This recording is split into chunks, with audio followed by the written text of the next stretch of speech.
Hello everyone. Before we start, make sure to like and subscribe to the channel, and leave a comment with where you're from and what time you're watching.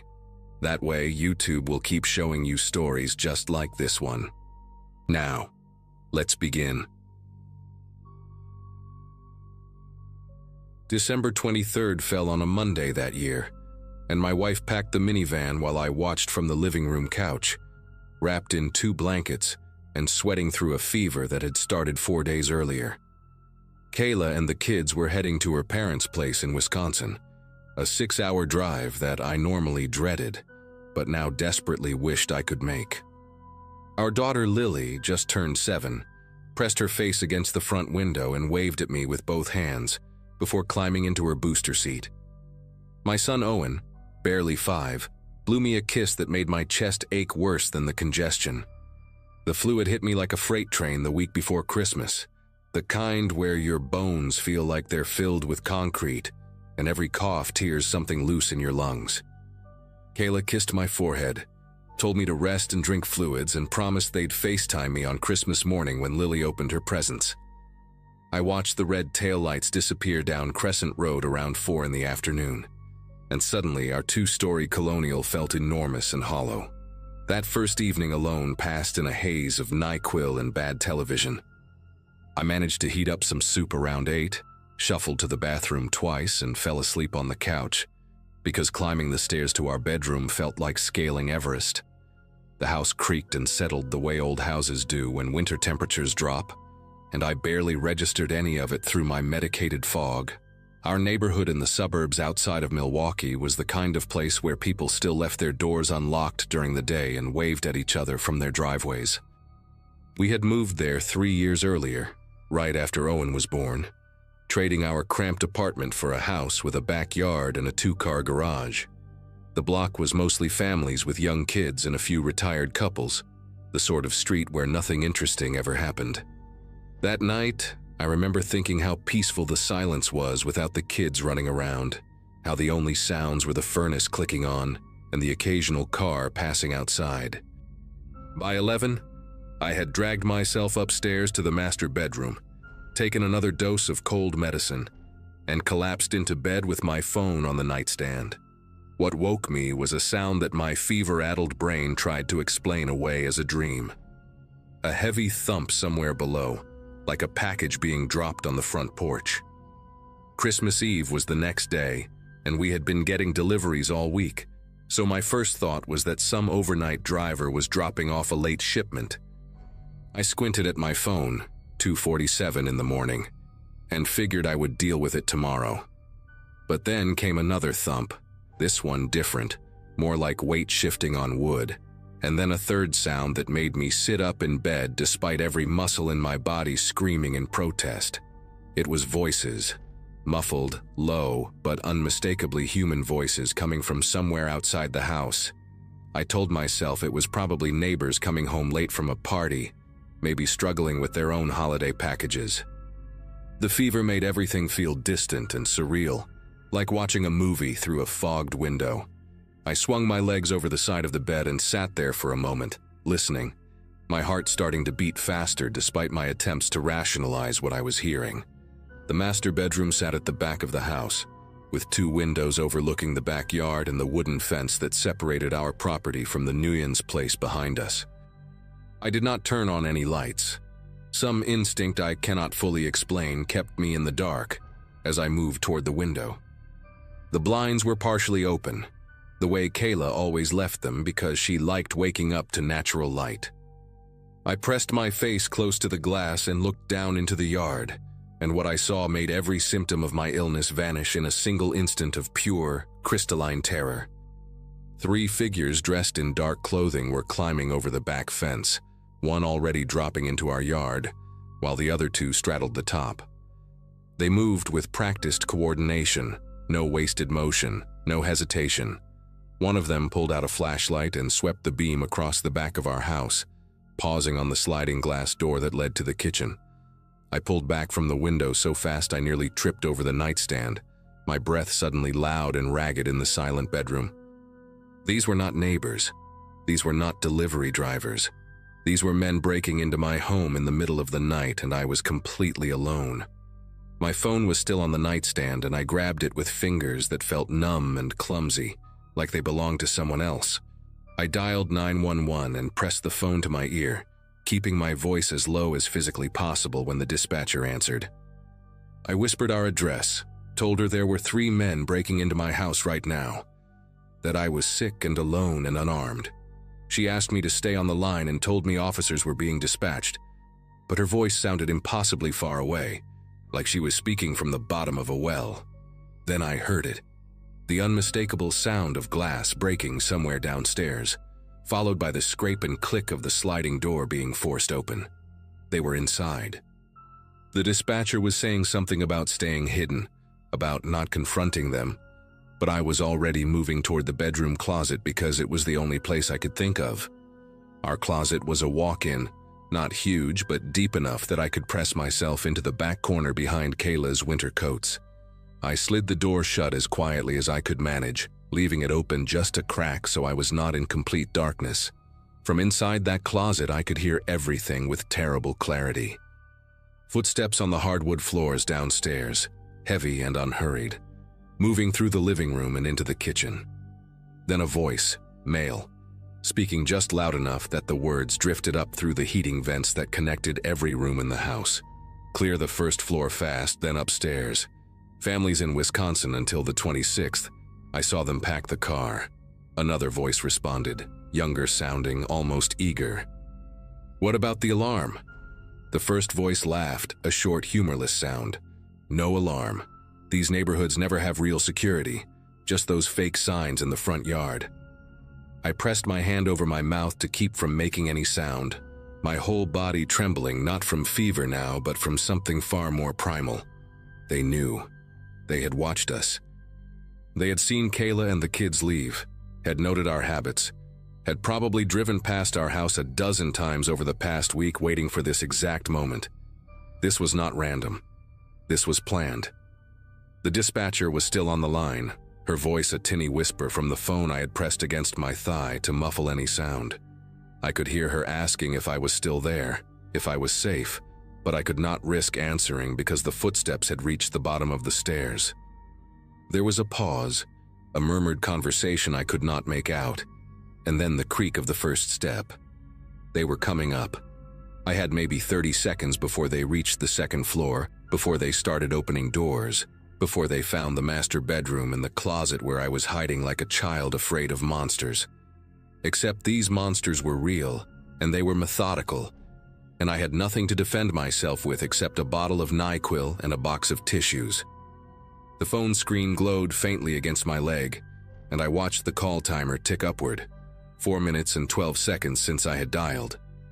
The dispatcher had said officers were on their way, but our suburb was not exactly a high-crime area. Response times could be 10 minutes, 15, maybe longer on a holiday week when half the force was on vacation.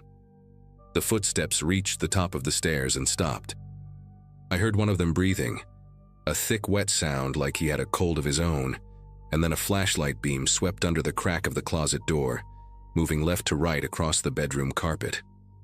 "Check the kids' rooms first," the older voice said, and the footsteps moved away down the hall toward Lily's room with its purple walls and stuffed animals. I heard the door open, heard someone rummaging through drawers, and then a different voice, the third man who had not spoken before, called out something about jewelry and a laptop. They were professionals. They knew exactly what they were looking for, knew which rooms to hit, knew how to move through a house quickly and efficiently. The closet suddenly felt impossibly small, the winter coats pressing against my back like hands trying to push me forward. I could smell Kayla's perfume on one of her jackets, a scent that usually comforted me, but now made me want to scream because it reminded me of everything I stood to lose if these men found me hiding in the dark. Then the bedroom door opened. The hinges made a soft whine that I had been meaning to fix for months, and now that tiny neglected chore felt like a death sentence announcing my location. The flashlight beam cut through the darkness, sweeping across the bed with its rumpled sheets, across the nightstand with the half-empty glass of water and the bottle of cough syrup. I held my breath so completely that my lungs started to burn. my vision going spotty at the edges from lack of oxygen and pure concentrated fear. Footsteps crossed the carpet, moving toward the bathroom first. I heard the shower curtain being pulled back, the medicine cabinet opening and closing. "Nothing in here," the younger voice called out. "Check the closet," the older one responded from somewhere in the hallway, and I felt every muscle in my body lock up tight. This was it. There was nowhere else to hide, no escape route, no weapon within reach. I was going to be found by men who had broken into my home expecting it to be empty, and I had no idea what they would do when they discovered they were wrong. The closet door started to slide open, and in that moment I did something I still cannot fully explain. Maybe it was the fever, maybe it was some desperate survival instinct, but I started coughing. Not quietly, not trying to suppress it. I let loose with the worst, most wretched hacking cough I could produce, the kind that sounded like tuberculosis and pneumonia combined. The door stopped moving. I kept coughing, adding a wet gurgling sound that came naturally given how congested I actually was. And then I heard the younger voice say something sharp and panicked. "Someone's in there! Someone's sick in there!" There was a commotion in the hallway, whispered arguing, and then the older voice cut through with authority. "Leave it, we got enough, let's move."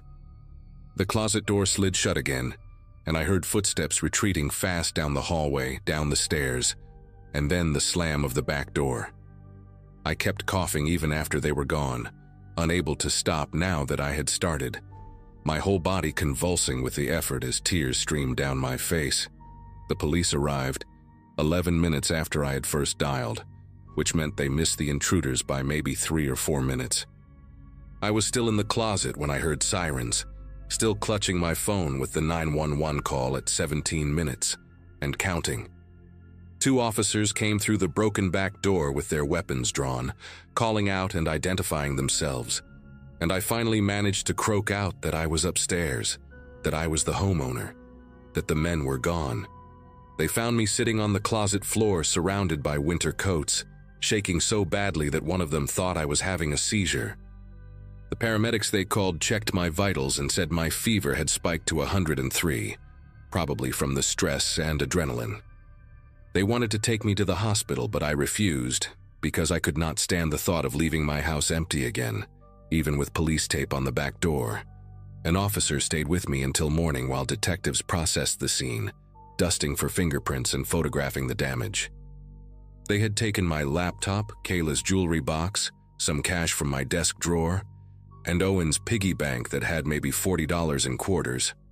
I called Kayla at 6 in the morning and told her what happened, and she drove back that same day with the kids, cutting their trip short by 3 days.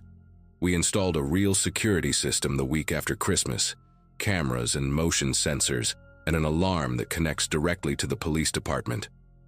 The detectives caught 2 of the 3 men about a month later. They had been running the same operation across 4 counties, targeting houses where families had visibly left for the holidays. The younger one, the one whose panic at my coughing probably saved my life, was only 19 years old. He told the police that they specifically looked for signs that homeowners were traveling. Cars loaded with luggage, piled up mail, dark windows at night. They had watched our house for a week before deciding it was safe. What they never counted on was a sick husband staying behind. I still think about that night sometimes, especially during the holidays when the house gets quiet and I hear sounds I cannot immediately explain. That closet is just a closet now, full of clothes and shoes and normal everyday things. But every time I open the door, I remember what it felt like to hide there in the dark, listening to strangers move through my home, waiting to be found.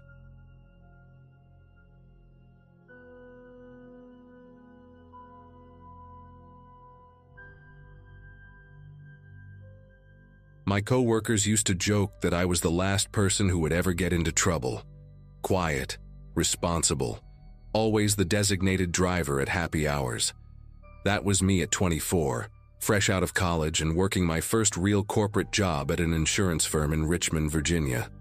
I had been there for about 18 months when the 2016 holiday season rolled around, and our manager Gloria booked a private room at this upscale Italian place downtown for our Christmas dinner. I remember spending an hour doing my makeup that night, wearing my nicest black dress, the pearl earrings my grandmother left me, and feeling like I had finally arrived somewhere in life. The restaurant had exposed brick walls, dim Edison bulbs hanging from the ceiling, and this gorgeous marble bar that made you feel important just by standing near it. I was so focused on having a good time, on fitting in with people I admired, that I never once considered anything could go wrong. 9 years later, I still get a knot in my stomach every time office holiday parties come around, because what happened after that dinner changed the way I move through the world forever. The dinner itself was perfect, almost annoyingly so in retrospect. Our group of about 15 people laughed, exchanged white elephant gifts, and drank way too much red wine for a Wednesday night. Gloria, this fierce woman in her 50s with silver streaks in her hair, and a laugh that filled entire rooms, kept refilling my glass and telling embarrassing stories about difficult clients. By 10:30, most of us were tipsy and warm from the alcohol. That kind of buzzing happiness where everything feels soft around the edges. People started leaving in small groups around 11, calling Ubers and saying long goodbyes in the cold December air out front. I stayed until almost midnight talking to a guy from accounting named Peter, this tall redhead with a gap between his front teeth, who always made me laugh with his terrible puns. When I finally decided to leave, the temperature had dropped significantly, and a bitter wind was cutting through the street like a blade. Instead of walking around the block to where I had parked my car, I made a decision that still haunts me. I figured I would cut through the alley behind the restaurant to save myself 2 minutes in the freezing cold. The alley was darker than I expected. The back of the restaurant had a single floodlight above the kitchen door, but it only illuminated a small circle near the dumpsters, leaving the rest of the passage in deep shadow. I could see the glow of the street on the other end, maybe 50 feet away, and I told myself it was fine. My heels clicked against the wet pavement, echoing off the brick walls in a way that made me suddenly aware of how alone I was. I pulled my coat tighter and walked faster, my breath forming little clouds in front of my face. I was maybe 15 feet into the alley when I heard footsteps behind me. Quick, deliberate, closing the distance. Before I could even turn around, a hand clamped over my mouth from behind and another grabbed my wrist so hard I felt the bones grind together. Someone dragged me sideways, and my ankle twisted as I stumbled, one of my heels snapping clean off. I tried to scream, but the hand pressed harder, and I could taste leather and something metallic, like the person had been handling coins. They shoved me behind the dumpster, into a space that smelled like rotting food and stale grease. A man pressed me against the cold brick wall, his face inches from mine, and in the dim light I could make out a ski mask with holes cut for his eyes and mouth. He was breathing hard, and I could smell cigarettes and something sour on his breath. His grip on my wrist was crushing, and he kept his other hand firmly over my mouth. I heard another voice from the entrance of the alley, low and urgent. Another one from the office party, hurry before more come out. That sentence hit me like a punch to the chest. Another one. They had been waiting, watching us leave the restaurant one by one, picking off whoever wandered away from the group. This was not random. This was not bad luck. These men had planned this, had studied us through the window as we laughed and drank, knowing exactly what they were going to do when we stumbled out into the night. The man holding me yanked at my purse strap so hard it burned across my shoulder before snapping. I heard the contents spill somewhere on the ground, my lipstick rolling away, keys jingling against concrete. He shoved the purse at someone I could not see, and then his hands were on me again, pulling at my coat, patting my pockets. When his fingers found my phone in my jacket, he ripped it out and tossed it behind him. Then he saw my earrings, my grandmother's pearls. He reached for my ear and I did something I did not plan, something that came from a place of pure animal instinct. I bit down on the hand, covering my mouth as hard as I could. I tasted blood, felt skin tear between my teeth, and the man screamed and jerked his hand away. For 1 second, maybe 2, his grip loosened and I twisted sideways and started to run. I made it 3 steps before something hard hit the back of my head and the world tilted sideways. I hit the ground on my hands and knees, my palms scraping against broken glass and gravel, pain shooting up my arms. Someone grabbed a fistful of my hair and pulled my head back. The man I had bitten was cursing, calling me names I will not repeat, and I could see blood dripping from his hand onto the pavement. The other one, the lookout, had come into the alley now, and he was younger than I expected. I caught a glimpse of acne scars on his chin below the edge of his mask. He kept looking back toward the street, nervous, bouncing on his feet. "Just get the jewelry and let's go," he hissed. "Someone's gonna come." The first man yanked my head back further and tore one earring out of my ear. The pain was blinding, white-hot, and I felt blood running down my neck into my collar. I screamed then, a real scream that echoed off the walls, and the younger one panicked. He grabbed the first man's arm and pulled him toward the back of the alley. Leave it, we gotta go." They took off running, disappearing through a gap in a chain-link fence I had not even noticed was there. And suddenly I was alone, kneeling in garbage and broken glass, bleeding and shaking in the dark. I do not know how long I stayed there. It could have been 30 seconds or 5 minutes. Time had become something fluid and unreliable. Eventually, I managed to get to my feet, using the dumpster to pull myself up, and I stumbled toward the street on one broken heel. My ear was throbbing, blood soaking into the collar of my dress, and I could feel something warm running down my scalp where I had been hit. When I reached the sidewalk, the world seemed too bright, too loud, even though the street was nearly empty. A couple walking their dogs saw me and the woman gasped, pulling out her phone immediately. I must have looked like something out of a horror movie. Mascara streaked down my face, blood on my neck and hands, my coat torn and dirty. The man took off his jacket and wrapped it around my shoulders, asking me questions I could barely process. Someone called 911. Someone else ran into the restaurant to get help.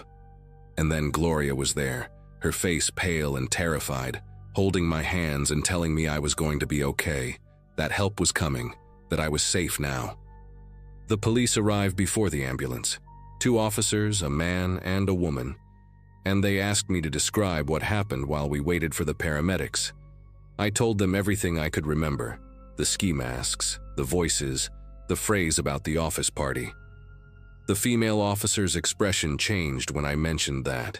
She stepped away and spoke into her radio, and when she came back, she asked me the name of the restaurant and how many people had been at our dinner. I found out later what she had already known. I was the 3rd person attacked that night. A woman named Sandra from our marketing department had been mugged 2 blocks away around 11:15, walking to her car after saying goodbye to everyone. A man named Craig from IT had been jumped near the parking garage at 11:45, beaten badly enough to need stitches above his eye. 3 attacks in less than an hour, all targeting people leaving the same Christmas party.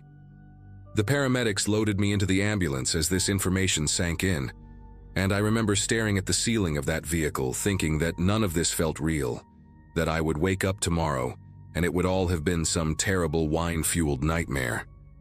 At the hospital, a nurse cleaned the wound on my ear where the earring had been ripped out. She told me I was lucky. The lobe had torn, but not completely, and it would heal with proper care. Lucky. The word made me want to laugh and cry at the same time. A doctor examined my head, said I had a mild concussion, and told me to have someone wake me every few hours through the night. Gloria stayed with me the whole time, sitting in that plastic chair by the bed, texting updates to our co-workers.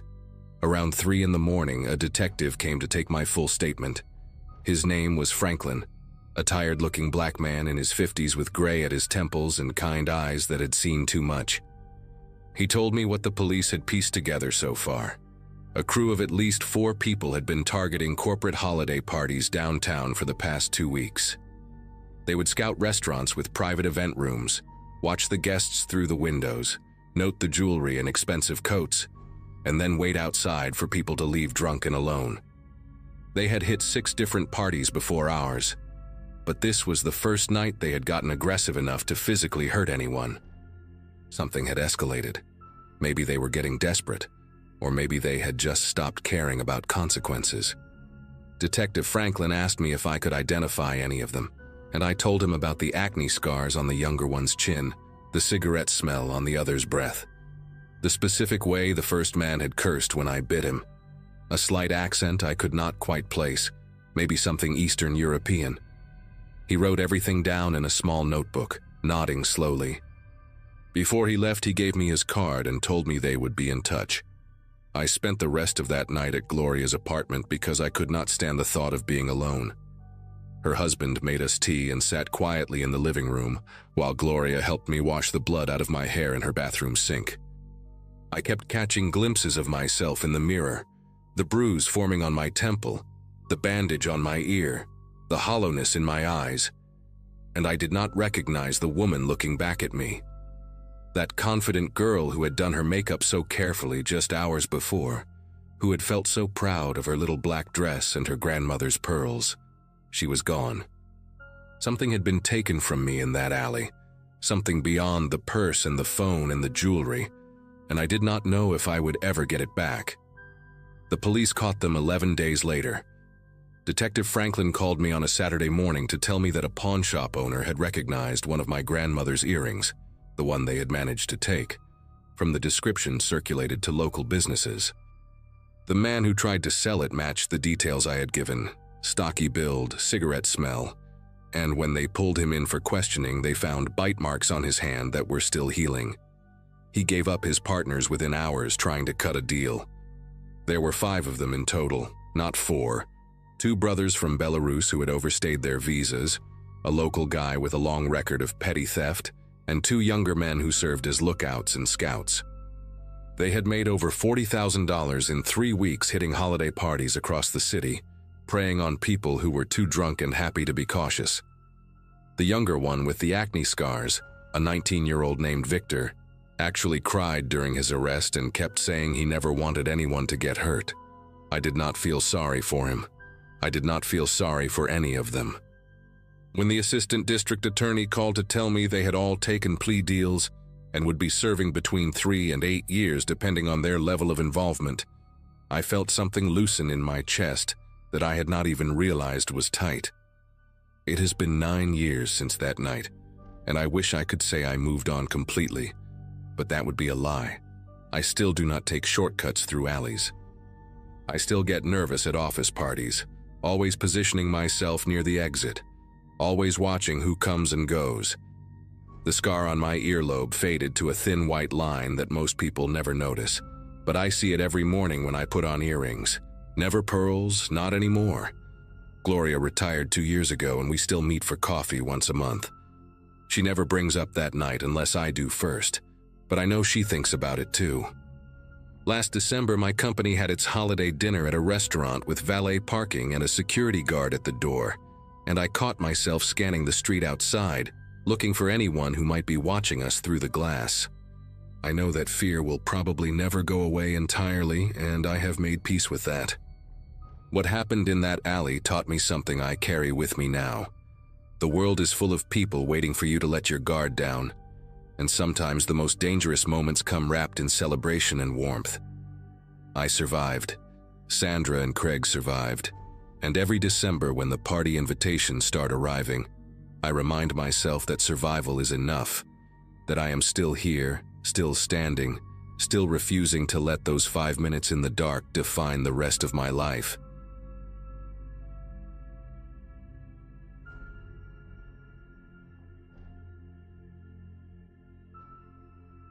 Corporate training conferences have a special way of draining your soul, and after 6 straight days of fluorescent lights and PowerPoint slides about logistics optimization, all I wanted was to get home before Christmas. My company had scheduled this regional meeting at our Spokane satellite office with 0 consideration for the fact that some of us would need to cross mountain passes in the dead of winter to get back. I worked as a logistics coordinator for a shipping company based in Salt Lake City, one of those jobs you fall into after college when your art history degree turns out to be worth less than the paper it was printed on. My graduating class had scattered across the country chasing careers, and here I was 10 years later, spending more time on highways than in my own apartment.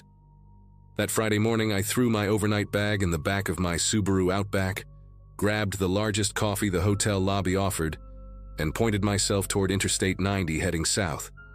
The December sky hung low and gray, pregnant with snow that the weather app swore would hold off until I was safely through the passes. I believed that little green checkmark more than my own gut, and that choice haunts me still. The first few hours passed without incident, just me and the hum of the heater. A true crime podcast filling the silence as I watched Montana unfold through my windshield. I stopped for gas outside Missoula, standing in a parking lot so cold that my breath crystallized the moment it left my lips, and texted my roommate Jenna that I should roll in around 9 or 10 that night. She responded with a row of Christmas tree emojis and promised her famous spiked hot cocoa would be waiting, the kind with cayenne pepper that warms you from the inside out. I remember smiling at my phone, picturing myself on our worn leather couch with a mug in my hands and my cat Oliver purring on my lap. The highway began its slow climb after Helena, the landscape transforming from flat brown farmland into dense pine forests blanketed in white. The mountains out there have a way of making you feel utterly insignificant, like civilization is just a thin veneer that nature tolerates but could shrug off at any moment. I drove in silence after a while, the podcast abandoned, watching the trees blur past and the road narrow, completely unaware that within 2 hours I would be speeding through ice and darkness, while 3 men sprinted after my car with intentions I still cannot bring myself to fully imagine. The pass I needed to cross was called Lolo, and if you have ever driven it in winter, you know exactly why my stomach tightened as the elevation climbed. The road twists and curves along cliff edges, hugging the mountainside with guardrails that look like they were installed sometime during the Eisenhower administration. Snow had been plowed to the sides, forming walls of dirty white that narrowed the lanes and limited visibility around every bend. I slowed to about 40 miles per hour, my knuckles pale against the steering wheel, watching for black ice on the asphalt. The few cars I had seen earlier seemed to have vanished, and I realized I had not passed another vehicle in at least 20 minutes. Cell service had dropped to nothing somewhere around the last switchback, my phone showing that useless no service message that feels like a death sentence when you are alone in the mountains. I told myself this was fine, that thousands of people drove this pass every winter without incident, that I just needed to focus and take it slow. The shadows from the pines stretched long across the road as the afternoon light began its early winter fade, and I remember thinking how easy it would be to disappear out here, how long it might take anyone to find you. I came around a blind curve doing maybe 35, being extra cautious because the road had started to descend, and I could feel my tires losing grip in patches, when I saw the black SUV parked on the narrow shoulder about 200 feet ahead. Its hazard lights blinked orange against the gray afternoon, and I could see a man standing beside the driver door, waving both arms above his head in that universal gesture of distress. He wore a dark jacket and jeans, and even from that distance I could tell he was looking directly at my approaching headlights. My first instinct, the one drilled into me by years of being a woman who travels alone, was to keep driving. Do not stop for strangers on empty mountain roads, especially when your phone does not work and the nearest town is 40 minutes behind you. But then another thought crept in, the guilty one, the one that whispered about how I would feel reading a news story tomorrow about some poor man who froze to death on Lolo Pass while cars drove by without helping. The temperature outside was hovering around 15 degrees. If his car had broken down, if he had been out there for hours already, he could genuinely be in danger. Slowed down even more, my mind racing through options, and in that hesitation, I made the decision that nearly cost me everything.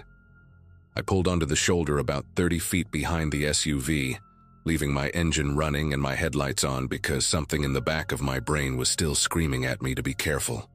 The man started walking toward my car immediately, his gait quick and purposeful despite the icy ground, and I noticed he was not shivering at all.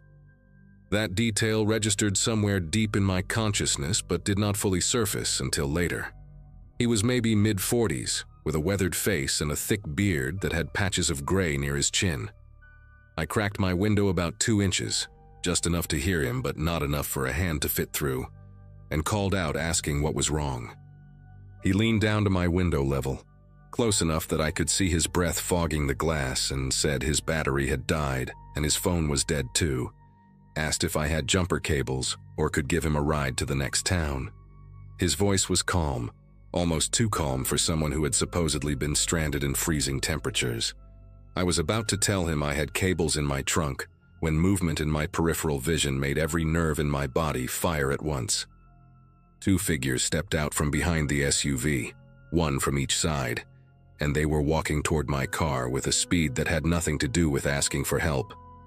The one on the left was carrying something long and metal, a crowbar or a tire iron.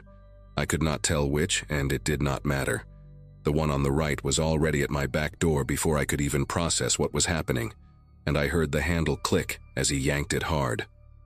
Thank God I had locked my doors automatically when I started driving that morning, a habit my father had drilled into me since I was 16. The man at my window changed completely in that instant, his calm demeanor evaporating into something predatory and cold. He shoved his arm through the gap I had left open, trying to reach the lock or grab my hair, I do not know which. I screamed something, probably just a raw sound of terror, and slammed my foot on the gas pedal without any thought beyond escape. My tires spun on the ice for one horrifying second where nothing happened, where the world seemed to pause and let me understand exactly how trapped I was. Then they caught, and my car lurched forward so violently that the man at my window stumbled backward and fell onto the road. I heard shouting behind me, angry male voices, but I did not look back. I just drove, fishtailing wildly on the frozen asphalt, my entire body trembling so hard I could barely keep the steering wheel straight. The next 10 minutes are a blur of adrenaline and terror that I have tried to piece together dozens of times since. I remember glancing at my rearview mirror and seeing the SUV's headlights flicker on, which meant they were coming after me. The road ahead was nothing but curves and ice and darkness creeping in from the edges of the forest, and I had to make a choice between driving fast enough to stay ahead of them and driving slow enough to not wrap my car around a tree. I pushed the speedometer to 50, then 55, feeling my back end slide with every turn while my headlights carved pale tunnels through the growing dusk. At some point I started crying, not sobbing but just tears streaming down my face while I whispered please, please, please like a prayer to no one. The SUV's headlights appeared behind me on a straight stretch, maybe a quarter-mile back, and I watched them grow larger in my mirror as they closed the distance. They knew this road better than I did. That much was obvious. They knew exactly where to position themselves, exactly which curves would force a good person to stop, and they probably knew exactly how to run someone off a cliff and make it look like an accident. I do not know how long the chase lasted, whether it was 5 minutes or 15, but I remember the exact moment it ended. The road curved sharply to the left, and then opened up into a wider stretch where the trees pulled back from the shoulder. And sitting there like a mirage was a pickup truck with a camper shell parked at a scenic overlook. An older man in an orange hunting vest was standing outside the truck, a cigarette glowing between his fingers as he watched the last light fade over the mountains. I laid on my horn as I approached, a long, continuous blast that made him spin around in alarm, and I pulled off the road so fast that I nearly clipped his front bumper. The SUV behind me did not stop.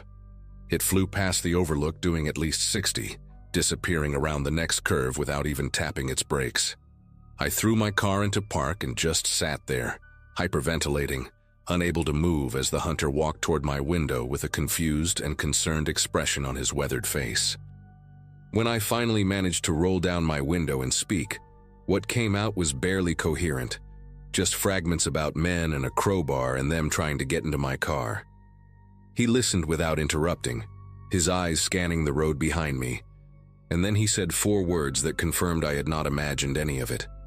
"You are not the first." His name was Gene, and he had lived in the area for over 30 years, hunting elk and mule deer in these mountains since before I was born. He told me to stay in my car with the doors locked while he grabbed his rifle from the truck, not because he thought they would come back, but because he wanted me to feel safe. Once he was standing beside my window with a scoped hunting rifle cradled in his arms, he explained what he knew. There had been 4 other incidents on this stretch of road in the past 2 months, all of them following the same pattern. a black SUV with hazard lights, a man waving for help, and then multiple attackers emerging once someone stopped. 2 of the victims had been carjacked and left stranded in the freezing cold. One of them a mother with 2 kids in the back seat who had to walk 3 miles in the snow before finding help. Another victim, a man traveling alone, had been beaten badly when he tried to fight back. His wallet and phone stolen, his car taken and later found burned out on a logging road.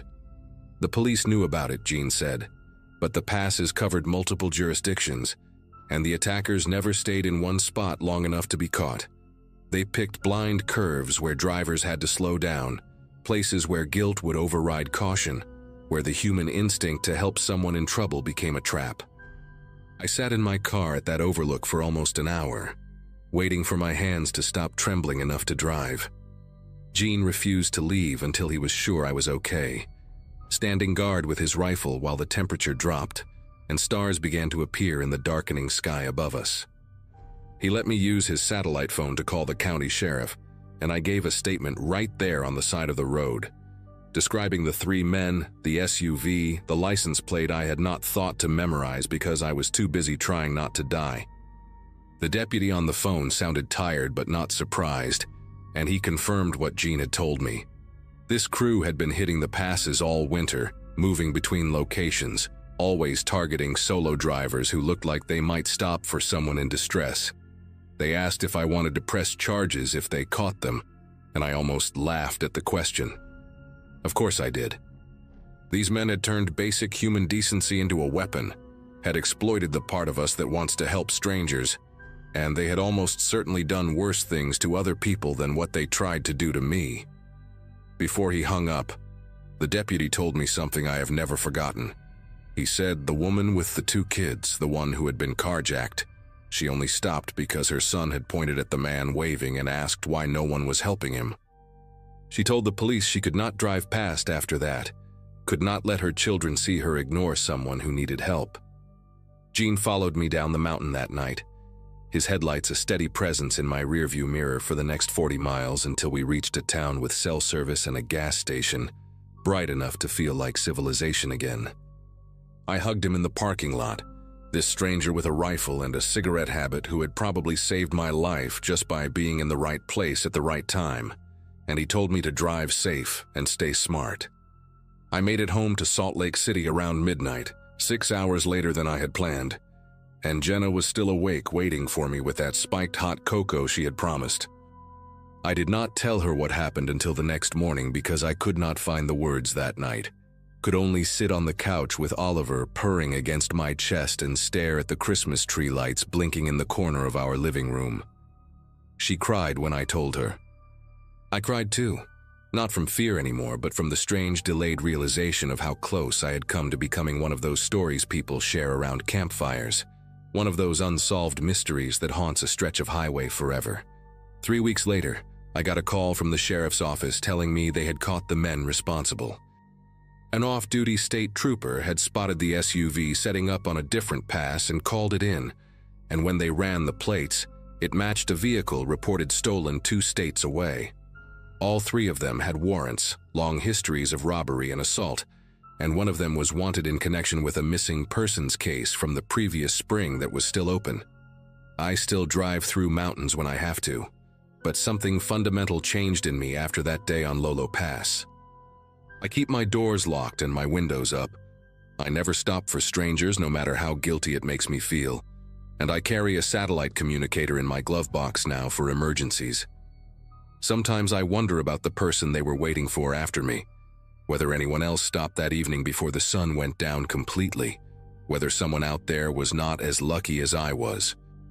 I think about that mother and her kids walking through the snow, about the man who got beaten for trying to fight back, about all the people whose basic goodness was weaponized against them by men who saw compassion as nothing more than opportunity. The worst part is not the fear that lingers, though that is bad enough. The worst part is knowing that a small piece of my faith in humanity got left behind on that frozen road, and I am not sure I will ever get it back. I used to be the kind of person who stopped to help strangers. Now I am the kind of person who drives past and hates herself for it. and every time I see someone on the side of the road with their hazard lights on, waving for help, I feel that war inside me all over again, the guilt pulling one way and the memory of those 3 men pulling the other, and I press the gas pedal a little harder and whisper an apology to whoever they are, real or not, and I keep driving.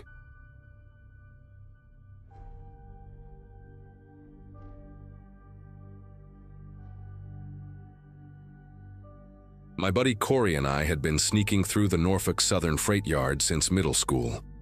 By December of 2018, we had graduated from Eastbrook High about 6 months prior and were both stuck in that weird limbo between teenage freedom and actual adulthood, working part-time jobs and figuring out what came next. The yard sat on the edge of our town in eastern Tennessee, a sprawling maze of rusted tracks and forgotten rail cars that nobody seemed to care about anymore. We used it as a shortcut to get from the warehouse district where Corey worked to my neighborhood on the other side.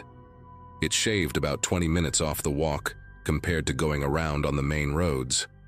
That particular night, the first Saturday of December, Corey had finished his shift around 11 and texted me to meet him at our usual spot near the old signal tower. The temperature had dropped to maybe 30 degrees, and our breath came out in thick clouds as we walked between the long rows of freight containers. Holiday lights from the shopping center about a mile away cast this faint orange glow over everything, making the yard look almost peaceful in a strange way. We were maybe halfway through, passing a section where they kept the older boxcars that rarely moved, when Corey grabbed my sleeve and pulled me down. At first I thought he was messing around, but then I heard it too. Voices carrying across the cold air, way too close for comfort. This was unusual because the yard security rarely patrolled this deep, and the homeless folks who sometimes sheltered in the empty cars never talked that loud. We crouched low and duck-walked between 2 rusty grain hoppers, pressing ourselves against the cold metal wheels. From there, we could see a clearing about 50 yards ahead where a string of boxcars sat on a side track. 3 trucks were parked beside them, big unmarked panel vans with their headlights off but engines running. I counted at least 8 figures moving around, all wearing dark clothes and what looked like ski masks or balaclavas. My first thought was that we had stumbled onto some kind of drug deal, which would have been bad enough. But then the side door of one of the boxcars slid open, and everything I understood about the world shifted in a way I still cannot fully explain. 2 men climbed into the boxcar while a third held a flashlight from outside. The beam swept across the interior, and I saw them. People, maybe 6 or 7 of them, slumped against the walls like discarded mannequins. They were dressed in thin clothes completely wrong for December weather, and none of them were moving on their own. One by one, the men started dragging them out, carrying them like sacks of grain toward the waiting vans. Corey's hand found my arm in the dark, his fingers digging in so hard I knew there would be bruises later. We both understood immediately that this was not a drug deal. These were human beings being loaded into vehicles against their will, and the way their heads lolled and their limbs hung limp told me they had been drugged or sedated somehow. I remember the cold metal of the railcar wheel pressing into my back, the smell of diesel and rust, and this horrible feeling of helplessness spreading through my chest. Every instinct screamed at me to run, to call someone, to do something, but my body refused to cooperate. The men worked fast and efficient like they had done this many times before.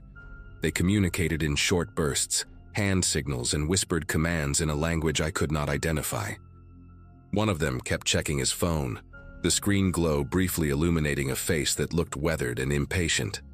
A woman was passed from the boxcar to the ground, and I noticed her feet were bare despite the freezing temperature. Her hair hung over her face in tangled clumps, and her arms showed dark marks that could have been bruises or dirt. It was hard to tell from where we hid. By now, they had transferred maybe 5 people into the first van, stacking them inside with zero regard for comfort or dignity. I wanted to believe I was dreaming, that I had fallen asleep at home and this was some kind of nightmare fueled by too many crime documentaries. But the cold was too real, the sounds too sharp, the fear too immediate. This was happening 20 feet away from us, and all Corey and I could do was watch and pray they did not look in our direction. That is when one of them woke up. A young guy, maybe around our age or a little older, suddenly jerked his head up as two men were carrying him toward the second van. His eyes went wide, and for a split second he seemed completely disoriented. Then pure animal terror took over. He thrashed so hard that he slipped from their grip and hit the gravel on his hands and knees. The men shouted, and the young guy scrambled to his feet and started running. He made it maybe 15 feet before one of the masked figures caught up to him, tackling him from behind with a brutal efficiency that made my stomach turn. I heard the impact, this wet thud of bodies hitting frozen ground, followed by muffled screaming as they pinned him down. Another man jogged over carrying what looked like a syringe, and within seconds the screaming stopped. They picked him up again, limp as before, and continued loading him into the van like nothing had happened. The whole incident lasted maybe 30 seconds, but those 30 seconds burned themselves into my memory with perfect clarity. Corey was breathing so fast I thought he might pass out. I pressed my hand over his mouth, not to silence him, but to ground him somehow, to remind him that we needed to stay invisible. My own heart was slamming against my ribs like it wanted to escape my chest. The young man who had tried to run, I kept seeing his face in that brief moment of consciousness, the way recognition and horror had flooded his features simultaneously. He knew exactly what was happening to him. He knew he was being taken somewhere terrible, and his body had summoned every last ounce of strength to fight back. And it had not mattered. They had caught him in seconds, sedated him again, and now he was just another unconscious body in the back of a van. I thought about my phone, still in my jacket pocket, and how I should be recording this or calling 911. But my brain kept replaying what they had done to that kid, how fast and how ruthless, and I understood with horrible certainty that if they found us hiding here, we would end up in one of those vans too. The whole operation took maybe 20 minutes from when we first hid to when the last van door slammed shut. One of the men walked around the boxcar with a flashlight, checking the ground and the surrounding area. For one terrible moment, the beam swept toward the grain hoppers where we crouched, and I felt Corey stop breathing entirely. The light passed over us without pausing, but I swear it grazed the edge of my sneaker. Then the man turned back, said something to his companions, and climbed into the passenger seat of the lead van. The engines revved, and all three vehicles pulled away slowly, their headlights still off as they navigated through the freight yard toward a service road on the far end. We did not move. We stayed pressed against those cold wheels for what felt like an hour, but was probably closer to 10 minutes, waiting to make sure they were truly gone and not circling back.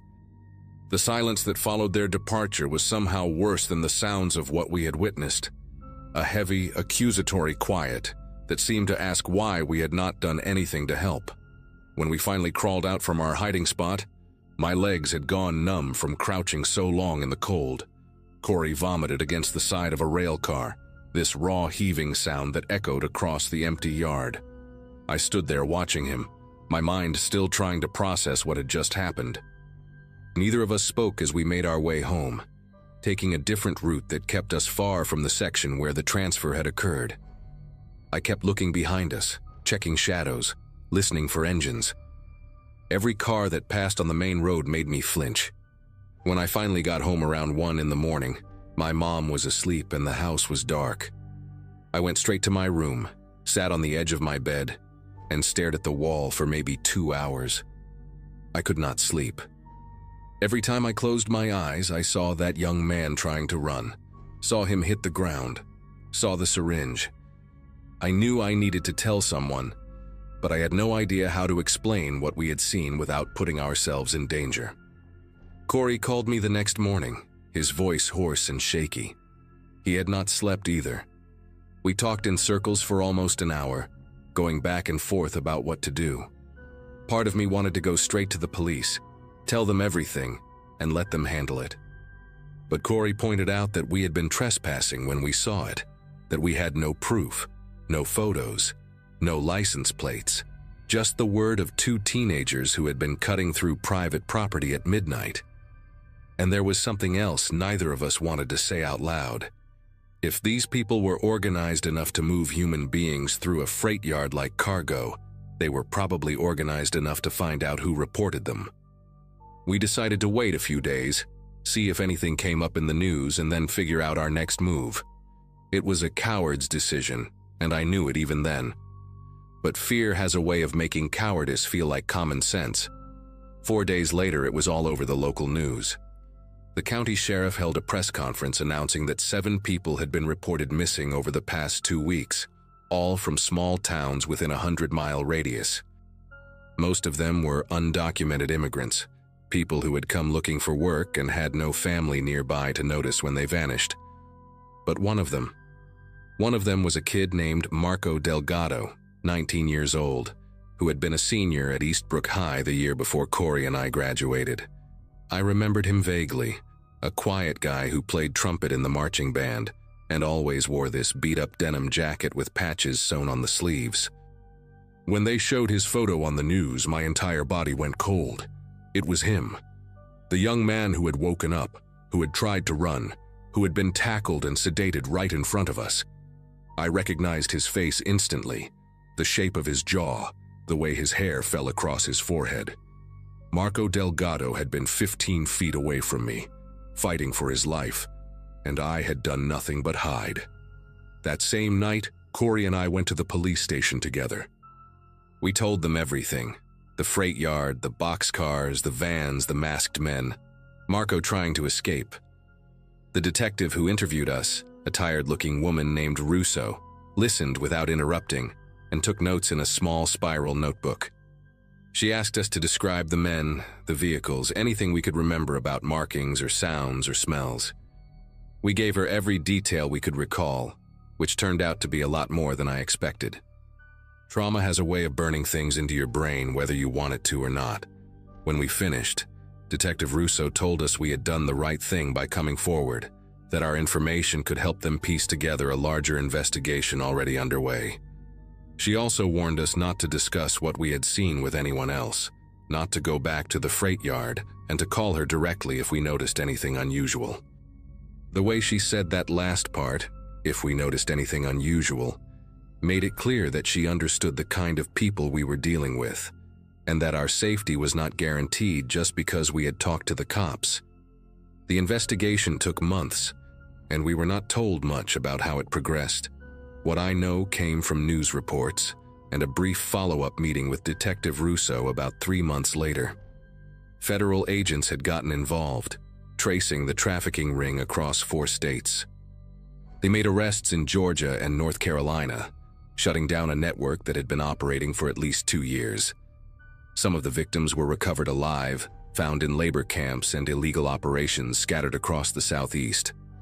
But Marco Delgado was not among them.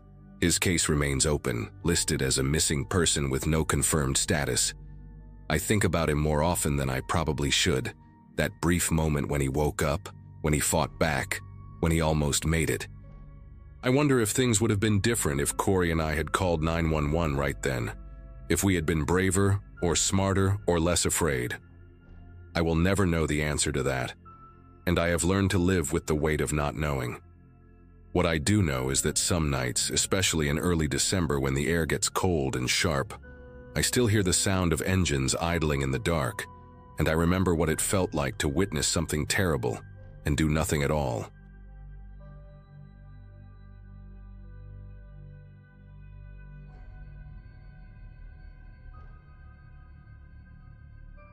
Syracuse gets dark early in winter, and I mean dark. By 4:30 in the afternoon, the sky already looks like someone pulled a curtain over the whole city, streetlights flickering on while most people are still finishing their shifts.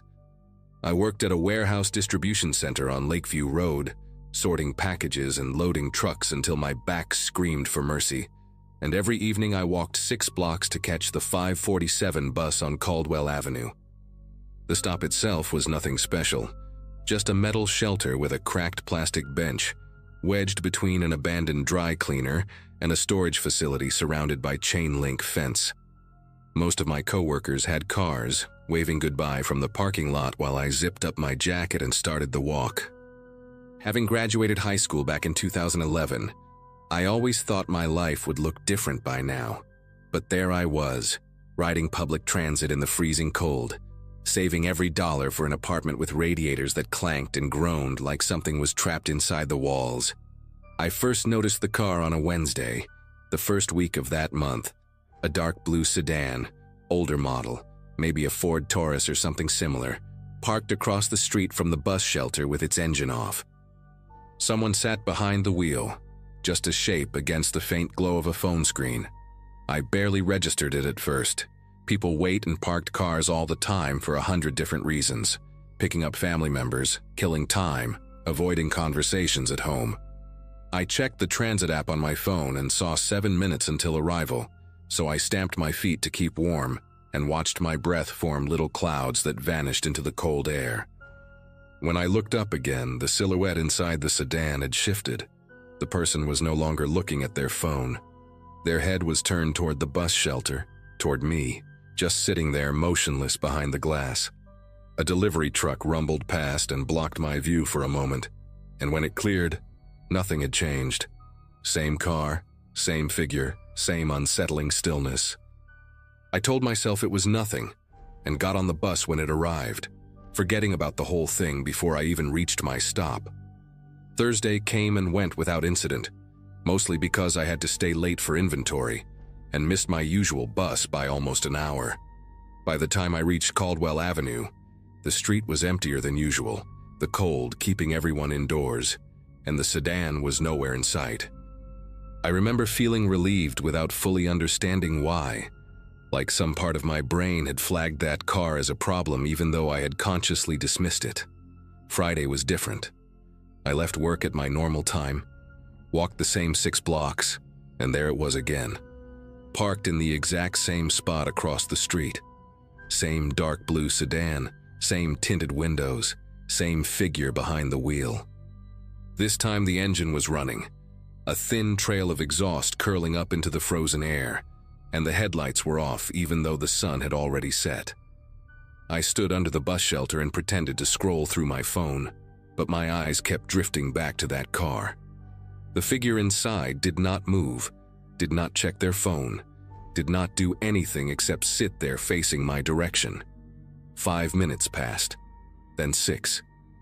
I could feel my pulse in my throat, which sounds dramatic, but you have to understand how isolated that bus stop was. No pedestrians, no other cars, just me and that sedan, and the buzz of a failing streetlight above my head. The bus finally arrived and I climbed on fast, tapping my transit card without looking back. I found a seat near the middle and glanced out the window as we pulled away from the curb. The sedan had not moved. But right before we turned the corner, I saw something that made my chest tight. The driver's side door had cracked open, just a few inches, like whoever was inside had been about to get out. The interior light did not turn on, which meant they had disabled it, and that detail stuck with me for the rest of the night. Why would someone disable their dome light unless they did not want to be seen? I told myself I was being paranoid, that I watched too many crime documentaries, that this was just some random person with a broken car light.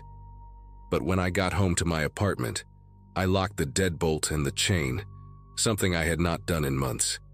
I even pushed my small kitchen table against the door, feeling ridiculous the whole time but unable to stop myself. That night I barely slept, staring at the ceiling and listening to the radiator clank, while my mind replayed the image of that door cracking open in the darkness. Saturday and Sunday offered a break from the routine, and I spent most of the weekend convincing myself that I had exaggerated the whole situation.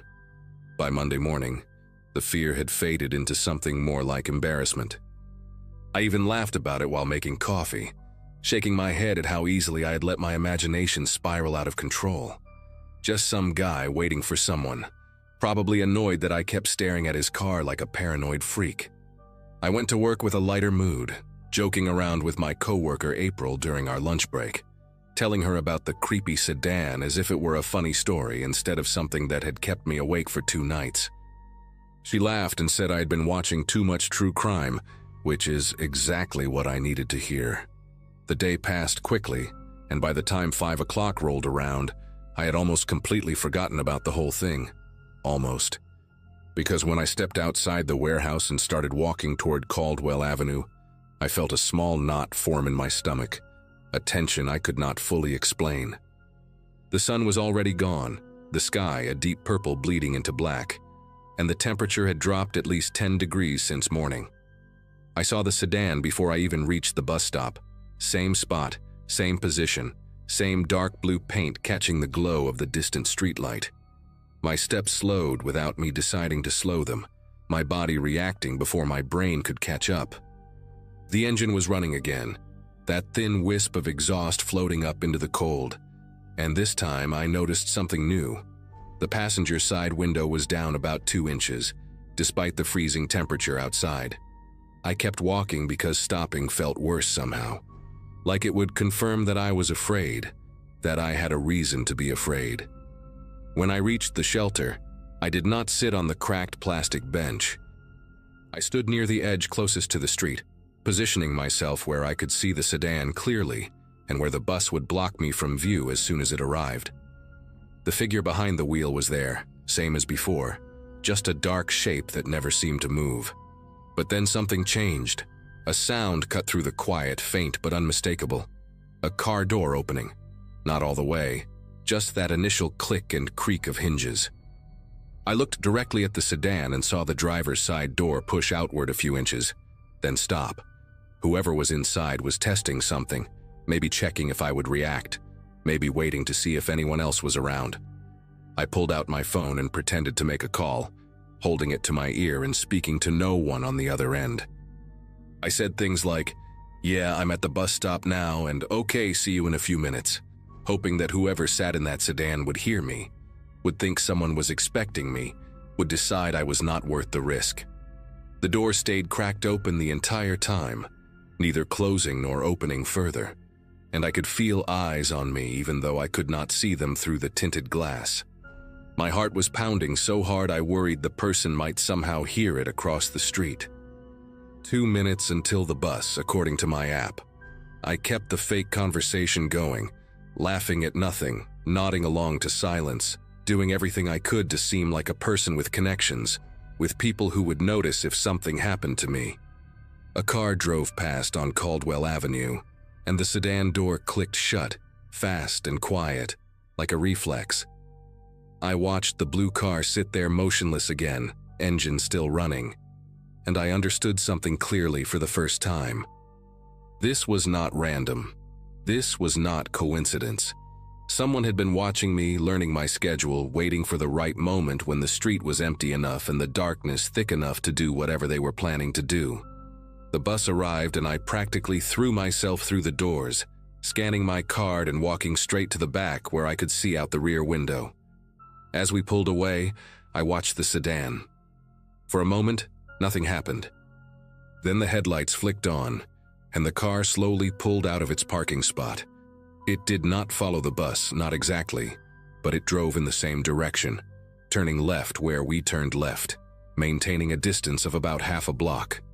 I pressed my face closer to the glass, trying to see the license plate, but the angle was wrong and the streetlights too dim.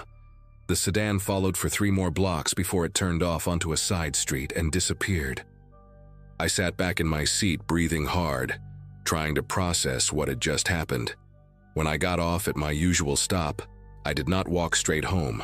Instead, I went into the convenience store on the corner and stayed there for 20 minutes, pretending to browse the aisles while watching the street through the window. No blue sedan, no one suspicious, just the normal flow of evening traffic and pedestrians bundled up against the cold. I bought a bag of chips I did not want and finally walked home, checking behind me every few steps until I reached my building. That night I called my older brother Jeff, who lived about 40 minutes away in a suburb outside the city. He worked as an electrician and had that practical, no-nonsense attitude that made me feel stupid for even bringing it up. But I told him everything anyway: the sedan, the figure behind the wheel, the door cracking open, the way the car had followed the bus. He was quiet for a long moment after I finished, which surprised me because I expected him to tell me I was overreacting. Instead, he asked me specific questions. What color was the car exactly? Did I notice any dents or stickers or anything distinctive? What time did I usually get to the bus stop? Had I noticed anyone else being watched? I answered as best I could, and when I finished, he told me to start taking pictures. Document everything, he said. Get the license plate if I could. And most importantly, he told me to call the police and file a report, even if they could not do anything right away. Having something on record mattered, he explained, in case things escalated. I promised I would, and after we hung up, I sat on my couch feeling a strange mix of validation and terror. My brother had taken me seriously, which meant this was serious, which meant I was not imagining the danger I felt every time I stood at that bus stop alone in the dark. I called the non-emergency police line the next morning before work and explained the situation to an officer who sounded tired but not dismissive. She took down the details, the location, the description of the car, the times I had seen it, and told me they would make a note in their system. She also suggested I vary my routine if possible, take a different bus, get picked up by someone, avoid being alone at that stop during the evening hours. I thanked her and hung up, feeling slightly better but also frustrated. Vary my routine. Easy to say when you have options, when you have a car or flexible hours or someone who can drive you. I had none of those things. My shift ended at 5 every day. The 5:47 was the only bus that got me home at a reasonable hour, and asking Jeff to pick me up every evening was not realistic. So I went to work, did my job, and when 5 o'clock came, I walked toward Caldwell Avenue with my phone already in my hand, camera app open, heart beating faster with every step. The sedan was there. Same spot, same silence. But this time, I was ready. I raised my phone and took 3 pictures in quick succession, zooming in on the license plate as much as I could without the image turning into a blurry mess. The figure inside the car must have noticed because the sedan suddenly pulled forward, not fast but deliberate, rolling out of the parking spot and down the street away from me.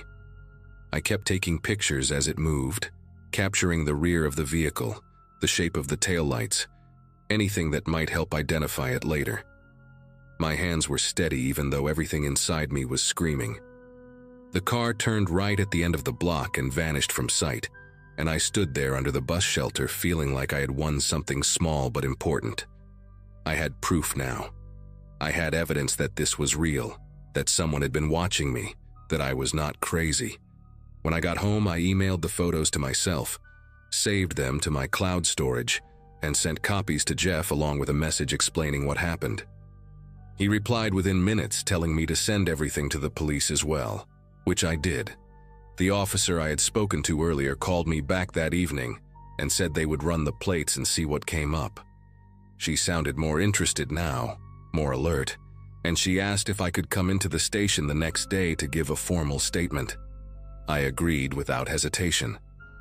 Wednesday morning, I went to the police station before my shift and sat across from a detective named Howell, a woman in her 50s with short gray hair and reading glasses that she kept pushing up her nose.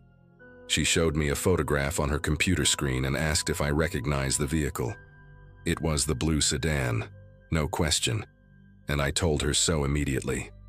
She nodded and then told me something that made the room feel smaller.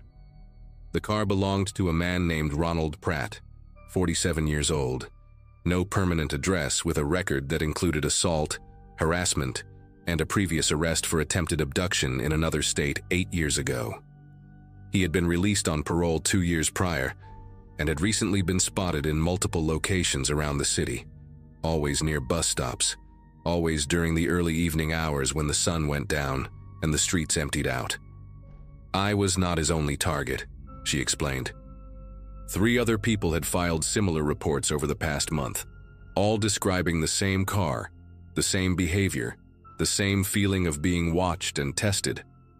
The detective thanked me for coming forward and for the photos, which had given them the clearest image of his plates they had received so far.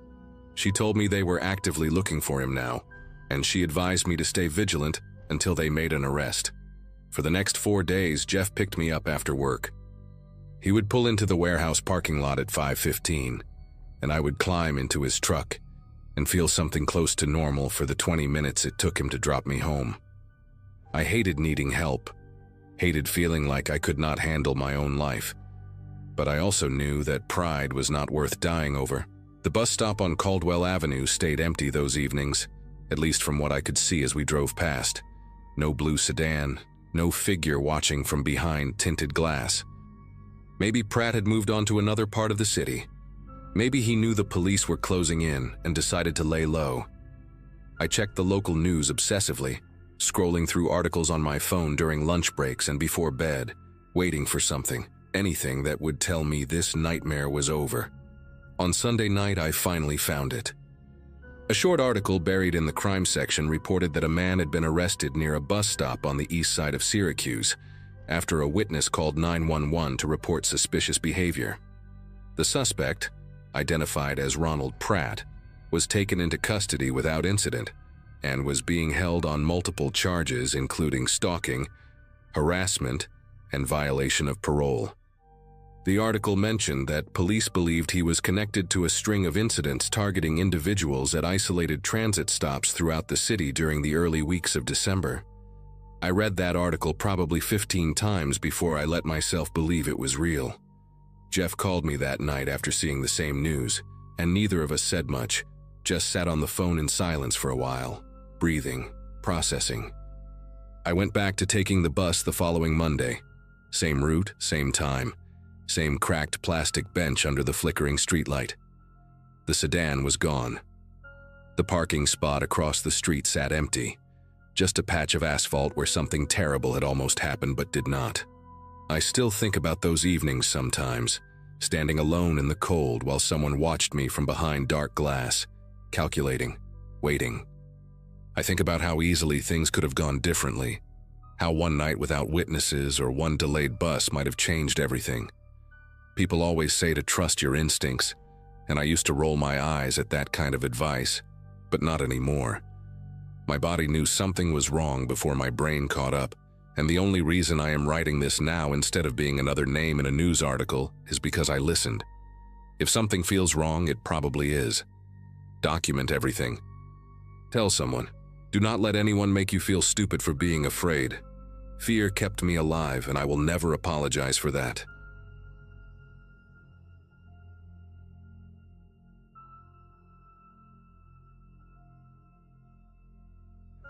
Divorce has a way of making you crave silence. After 18 months of lawyers, arguments, and dividing everything from furniture to friendships, the idea of spending Christmas week completely alone felt less like loneliness and more like a reward. My co-worker Denise practically begged me to join her church potluck, and my landlord even mentioned a community dinner at the recreation center, but I turned down every invitation without a second thought. The townhouse complex where I lived sat on the outskirts of Tucson, one of those newer developments where every unit looked identical. Beige stucco walls, terracotta roof tiles, and a tiny backyard barely big enough for a grill and 2 lawn chairs. My place was the last unit on the east side, which meant I only shared one wall with my neighbor, an elderly man named Howard, who spent winters visiting his daughter in Seattle. His place had been dark and empty since early December. The unit across the small parking lot belonged to a young couple who had loaded up their SUV on the 22nd and driven off to spend the holidays with family somewhere in Texas. By the time Christmas Eve arrived, I was essentially alone in my little corner of the development, and that suited me just fine. The first 2 days of my vacation passed exactly as I had planned. Lazy mornings, long baths, and enough chocolate to put myself into a pleasant sugar coma. My graduating class from northern Arizona had scattered across the country years ago, so there was nobody local expecting me anywhere, nobody checking in, nobody wondering what I was doing at any given moment. December 23rd fell on a Monday that year, and I had taken the entire week off from my job at the insurance agency downtown. The main cluster of townhouses sat about 200 feet away from my unit, separated by a row of decorative desert landscaping and a curved walking path.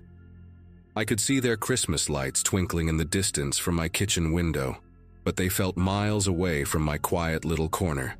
That night, Christmas Eve, I made myself a simple dinner of pasta and garlic bread, poured a generous glass of Merlot, and settled onto my couch to watch some cooking competition show. The temperature outside had dropped into the low 40s, which counts as freezing by Arizona standards, and I remember feeling grateful for my thick wool socks and the blanket draped across my lap. The house was warm, the wine was good, and for the first time in almost 2 years, I felt something close to peace. The cooking show had just ended, and I was debating whether to open a second bottle of wine or call it an early night when I noticed the living room get slightly darker. It took me a moment to realize what had changed. The soft glow from my outdoor Christmas lights, the ones I had strung along the front porch railing, had disappeared. I glanced at the clock on my cable box and saw it was just past midnight, officially Christmas Day now. My first thought was that the timer had malfunctioned, but I distinctly remembered setting it to stay on until 2 in the morning. I figured a fuse must have blown, which would not have surprised me given how old the electrical panel in these townhouses was. I grabbed the small flashlight I kept in my kitchen junk drawer and headed toward the front door, already mentally cursing the inconvenience of having to dig through the utility closet in the dark. But as I passed by the front window, I stopped. Through the gap between my living room blinds, I could see the parking lot bathed in the pale yellow glow of the complex street lamp, and crossing through that light, moving slowly along the front of my townhouse, was a shadow. At first, my brain tried to rationalize it. Maybe someone from the main cluster of townhouses was taking a late-night walk, or perhaps a neighbor I did not know had come home for the holiday after all. But the shadow stopped directly in front of my window. Just stood there, a dark silhouette against the faint light, completely motionless. I could not make out any features through the blinds, just the general shape of a person, tall and broad-shouldered, facing my unit. My heart started pounding so hard I could feel it in my throat. I backed away from the window slowly, trying not to make any sudden movements, and pressed myself against the wall next to my bookshelf.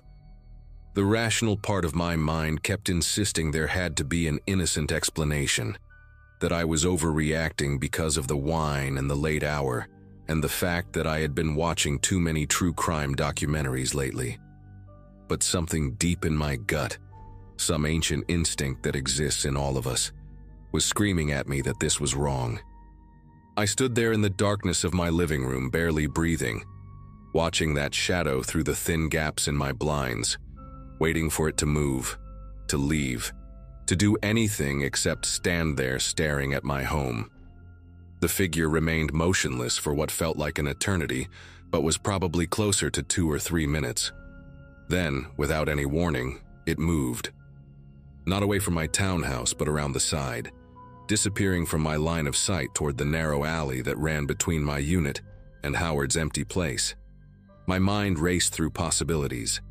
Maybe it was a homeless person looking for shelter, or a drunk who had wandered into the wrong complex, or even some teenager playing a stupid prank on Christmas Eve. I told myself to calm down, to think rationally, but my body refused to listen. I crept through my living room toward the back of the house, staying low, keeping away from the windows. My townhouse had a small back patio with a sliding glass door that led out to the tiny yard, and beyond that was nothing but empty desert scrubland and a wooden fence that marked the edge of the property. I had always loved that fence because it gave me privacy, but now all I could think about was how isolated I was back here, how far away from the other units, how nobody would hear me if I screamed. I reached the kitchen and peered around the corner toward the back door, straining my ears for any sound from outside.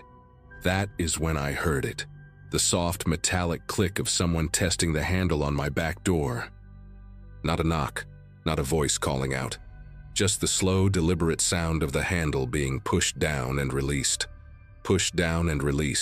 over and over again. I pressed my hand against my mouth to keep from making any noise, and watched the handle move in the dim light that filtered through the kitchen window.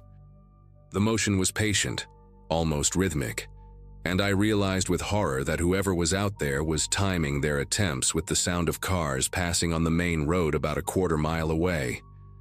Every time a vehicle drove by, creating that low hum of tires on asphalt, the handle would turn. They were using the noise to mask what they were doing, which meant this was not some confused stranger or random drunk.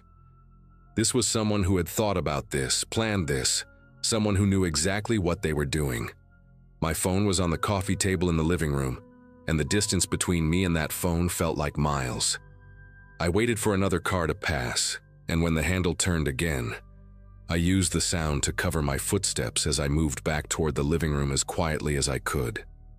I grabbed my phone from the coffee table and immediately dialed 911, my fingers trembling so badly that I had to try twice to hit the right numbers. The operator picked up after 2 rings, a woman with a calm professional voice who asked me to state my emergency. I whispered as quietly as I could, telling her someone was trying to break into my house, giving her my address, explaining that I was alone. She asked me to stay on the line and assured me that officers were being dispatched, but then her voice changed. It dropped lower, more urgent, and she told me something that made my entire body go cold. She said she needed me to stay very quiet because there was background noise on my call, breathing, heavy and close like someone was listening in on another line. For a moment I did not understand what she meant. I only had one phone, a cell phone, and I was the only person in the house. Then the realization hit me like a punch to the chest. Whoever was outside had somehow accessed my call, was somehow hearing everything I was saying to the dispatcher. The operator whispered for me to move to the most secure room in my house and barricade the door, to not say another word, to just listen for the sirens. I ended the call against her instructions because I could not stand the thought of that breathing on the line, of him hearing my location, my fear, everything. I ran to my bedroom at the back of the townhouse and locked the door behind me, then dragged my heavy wooden dresser in front of it with a strength I did not know I possessed. My bedroom had one window that faced the backyard, and I made sure the blinds were completely shut before I crouched down in the corner between my bed and the closet. The silence in the house was suffocating.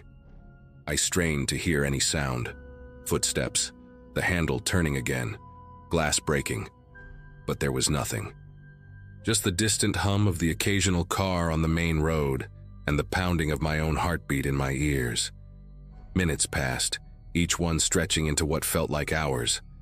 I kept checking my phone, watching the time crawl forward, wondering how long it would take for the police to arrive in this remote corner of the city on Christmas morning. Then I heard something that nearly stopped my heart, a scraping sound, slow and deliberate, coming from the front of the house. It was not the sound of someone trying to force a door open. It was lighter, more controlled, like metal against wood. The scraping continued for maybe 30 seconds, then stopped, then started again, then stopped. The pattern repeated 3 or 4 times before everything went silent once more. I sat in that corner, arms wrapped around my knees, praying for the sound of sirens. The sirens came about 12 minutes after I had hung up, though it felt like I had aged a decade in that time. I heard the cars pull into the complex, saw the faint flash of red and blue lights through my bedroom blinds, and finally allowed myself to breathe.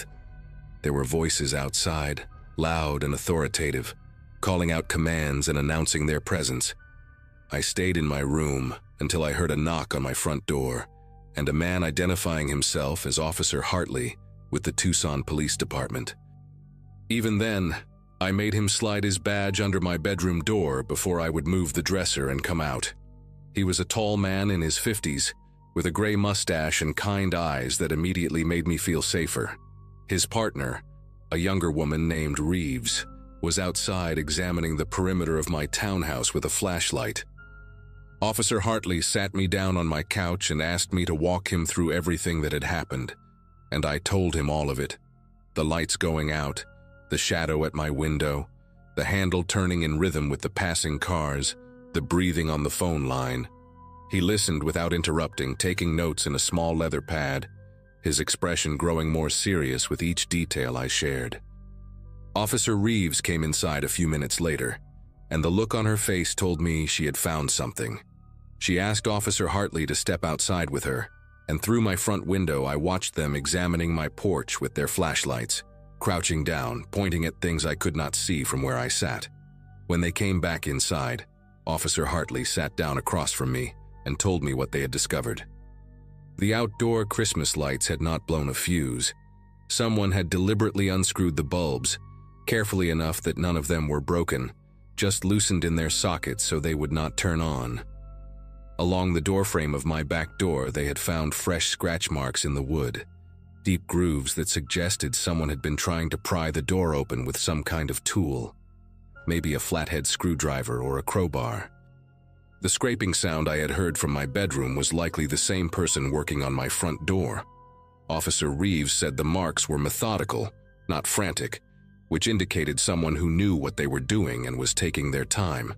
They asked me if I had any enemies, any ex-partners who might want to harm me, anyone who had been bothering me recently. I thought of my ex-husband immediately, but he had moved to Chicago 8 months ago and had no reason to come back. The officers stayed with me for over an hour, taking photographs of the damage, dusting for fingerprints, and canvassing the empty units nearby for any sign of the intruder. They found footprints in the soft dirt behind my backyard fence, size 11 work boots based on the tread pattern, leading out into the desert scrubland and disappearing about 50 yards from my property. Whoever it was had parked somewhere out there in the darkness, walked in on foot, and vanished the same way when the sirens approached. Officer Hartley explained that this kind of behavior, the careful planning, the timing with traffic noise, the methodical approach to entry, suggested someone who had done this before. He did not say the word serial, but I could see it in his eyes, the way he and Reeves exchanged glances when they thought I was not looking. They offered to have a patrol car sit outside my complex for the rest of the night, and I accepted without hesitation.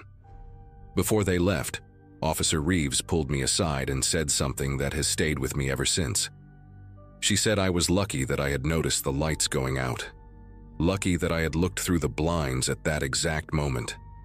Lucky that I had called when I did. She said most people in my situation would have just gone to check the fuse box outside, would have walked right out their front door into the darkness without a second thought. The implication was clear. If I had done that, I might not be standing here talking to her. I did not sleep that night, or the next night, or the one after that. I stayed with Denise from work for the rest of the holiday week, too terrified to set foot in my townhouse alone. In January, I broke my lease and moved to a gated apartment complex on the other side of the city, closer to downtown, where there were people and lights and noise at all hours. The police never caught whoever was outside my home that Christmas Eve. They found a partial fingerprint on one of the loosened light bulbs, but it did not match anyone in their database.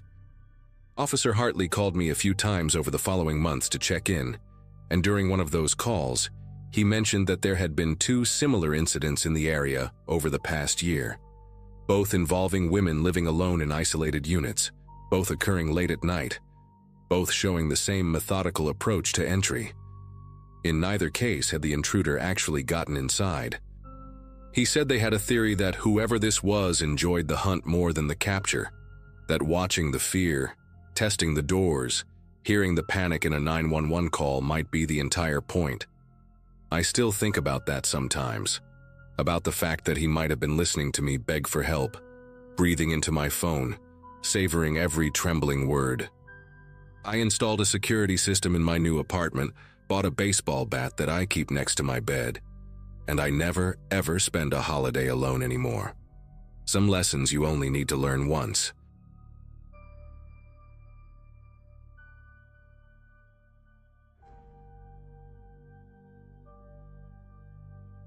Crowds were still spilling out of the park when I finally found a quieter corner to breathe. My friends had already peeled off with their partners, and I just wanted to get home and get my shoes off. I remember feeling that mix of post-fireworks buzz and exhaustion, the kind that makes everything feel slightly unreal, but not in a bad way. I opened my rideshare app, saw the wait time, and leaned against a metal barricade that someone had half-crushed earlier in the night. The air still smelled like burnt powder and kettle corn, and people were laughing, stumbling, calling out to each other as they tried to reconnect in the chaos. I was sober, just tired, and trying to shake off the leftover adrenaline from the fireworks. My driver's car was listed as a charcoal sedan, pretty common, so I kept checking the little GPS dot creeping closer. A few minutes passed before a charcoal sedan rolled up to the curb with its window halfway down. The driver leaned over and called my name, calmly, like he'd said it 1,000 times. That threw me off more than anything, because I hadn't even seen him clearly yet. He had a baseball cap pulled low, and the streetlights were doing that annoying strobe effect as people walked in front of us, blocking the glow every few seconds. I glanced at the car, same color, same make, and for a second I almost opened the door, but something nudged me to double-check the plate. It was close, incredibly close, but the last digit wasn't right. One number off. Not a typo off, like a completely different digit. I asked him about it, trying to keep my voice casual. His reaction snapped something inside me. Instead of just correcting me or explaining, he sighed loudly and waved me toward the door like I was being dramatic. He muttered something about the street being a disaster and how he couldn't sit here all night, and his tone carried this irritated edge that felt too personal for someone I'd never met. People were squeezing past us, brushing against my shoulders, and the noise around me felt heavier suddenly. Not louder, just harder to filter. I took one step back, then another, and his expression shifted in this way I can only describe as annoyed that I wasn't cooperating with whatever script he thought I was following. He tapped the door impatiently and told me to get in unless I wanted to be stuck there another hour. Before I could even answer, another charcoal sedan rolled up behind him and idled.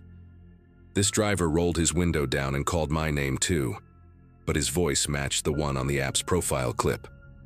He held up his phone, screen glowing with my ride details.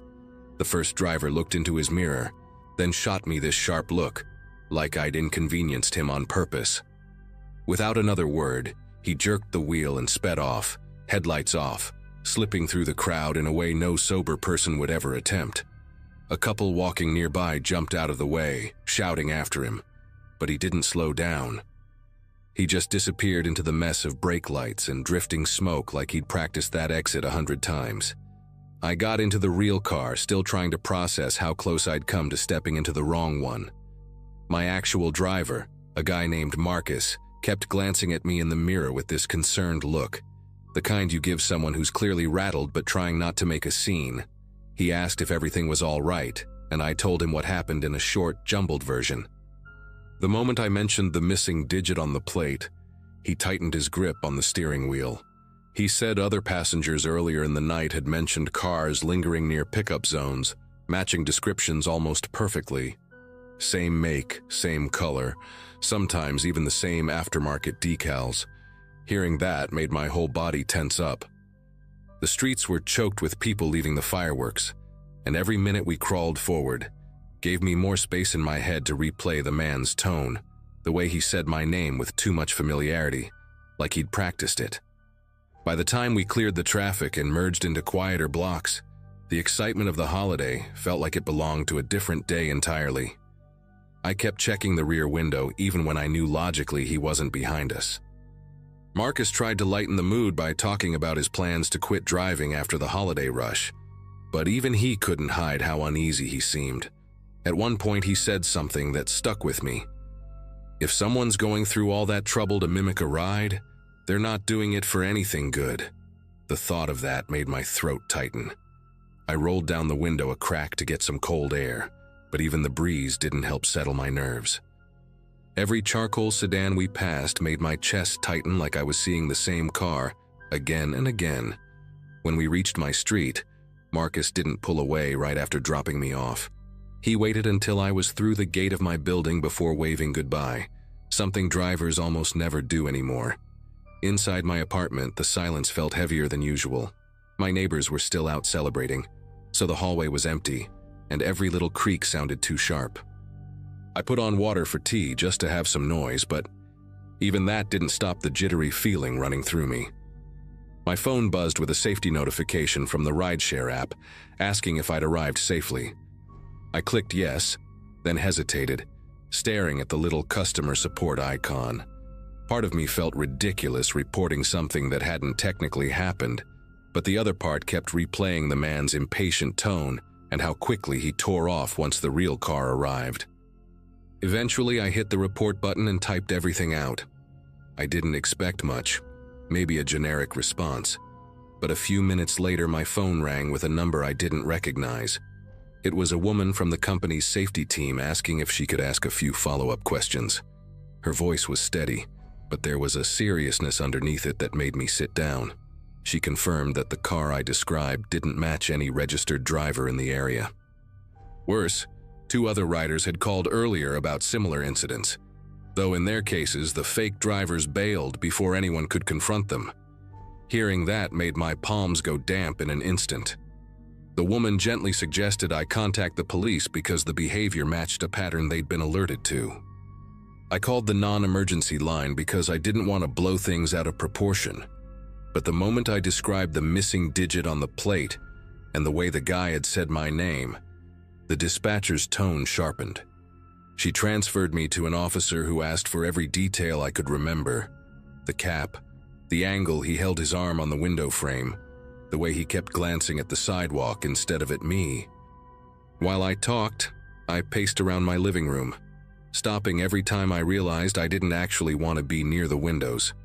The officer said they had already increased patrols near the event area after multiple women reported drivers acting strangely or circling the same blocks repeatedly.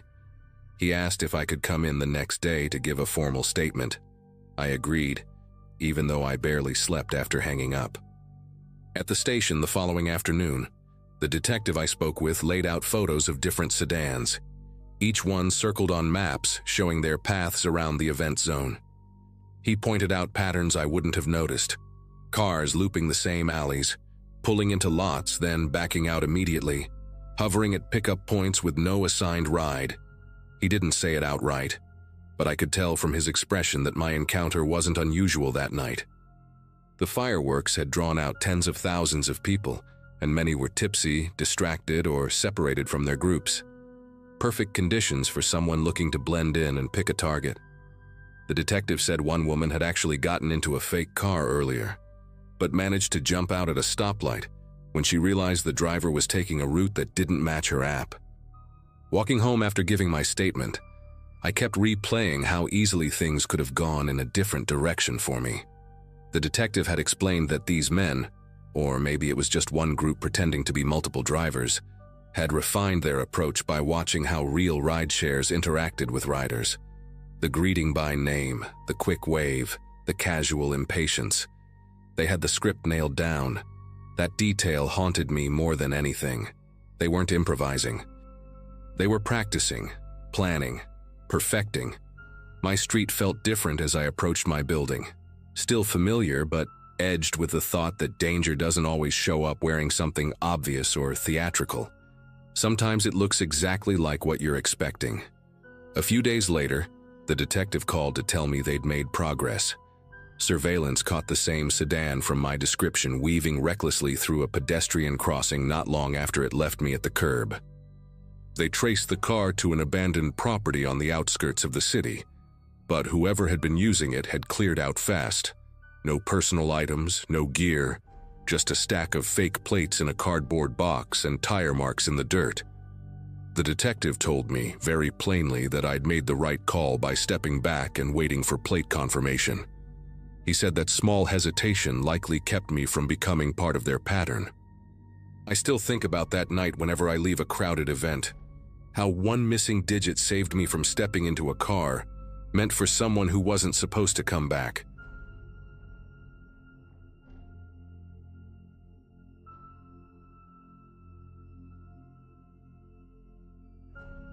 Staying home alone that December felt strange from the start, mostly because the house always felt louder when it was just me. My wife and kids had flown out 2 days earlier to visit her parents, and I stayed behind because of work.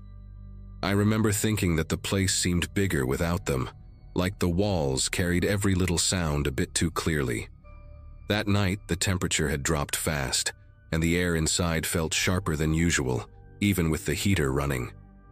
I'd gone to bed later than I should have, scrolling through old photos of the kids decorating the tree the week before. Nothing felt out of the ordinary when I finally drifted off. Just the usual quiet of a cold night settling in around me. Sometime deep in the night, a noise pulled me out of sleep. a steady series of crunches, the kind snow makes when someone heavy walks across it. At first, I brushed it off as a deer or maybe a stray dog wandering near the yard. But it kept going, slow and deliberate, like whatever was out there wasn't just passing by. I sat up in the dark, listening, and the rhythm of the steps felt too purposeful to ignore. The sound moved closer to my bedroom window, not rushing, not stopping, just approaching like someone who knew exactly where they were going. I grabbed my phone and opened the porch camera feed out of habit, expecting to catch a glimpse of whatever it was.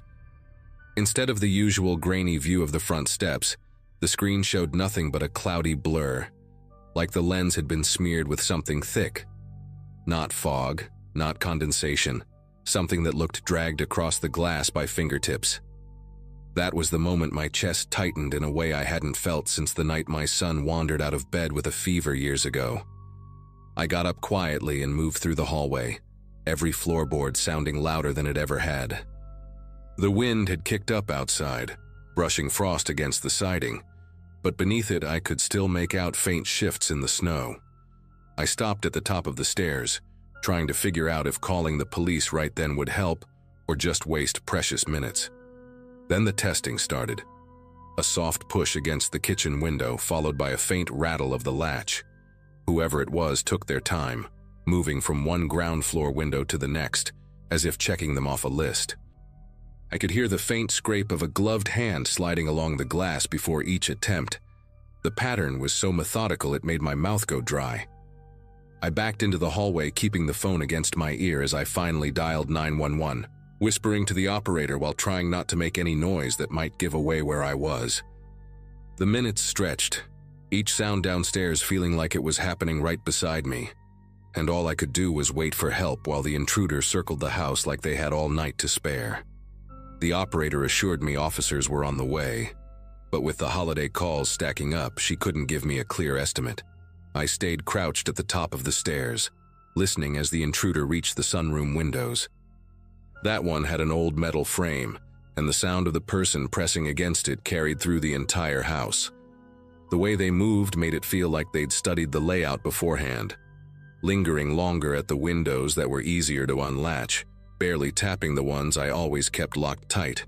At one point, the movement paused long enough that I thought maybe they'd left, but then a soft thump came from directly beneath me, right by the basement hatch that opened to the backyard.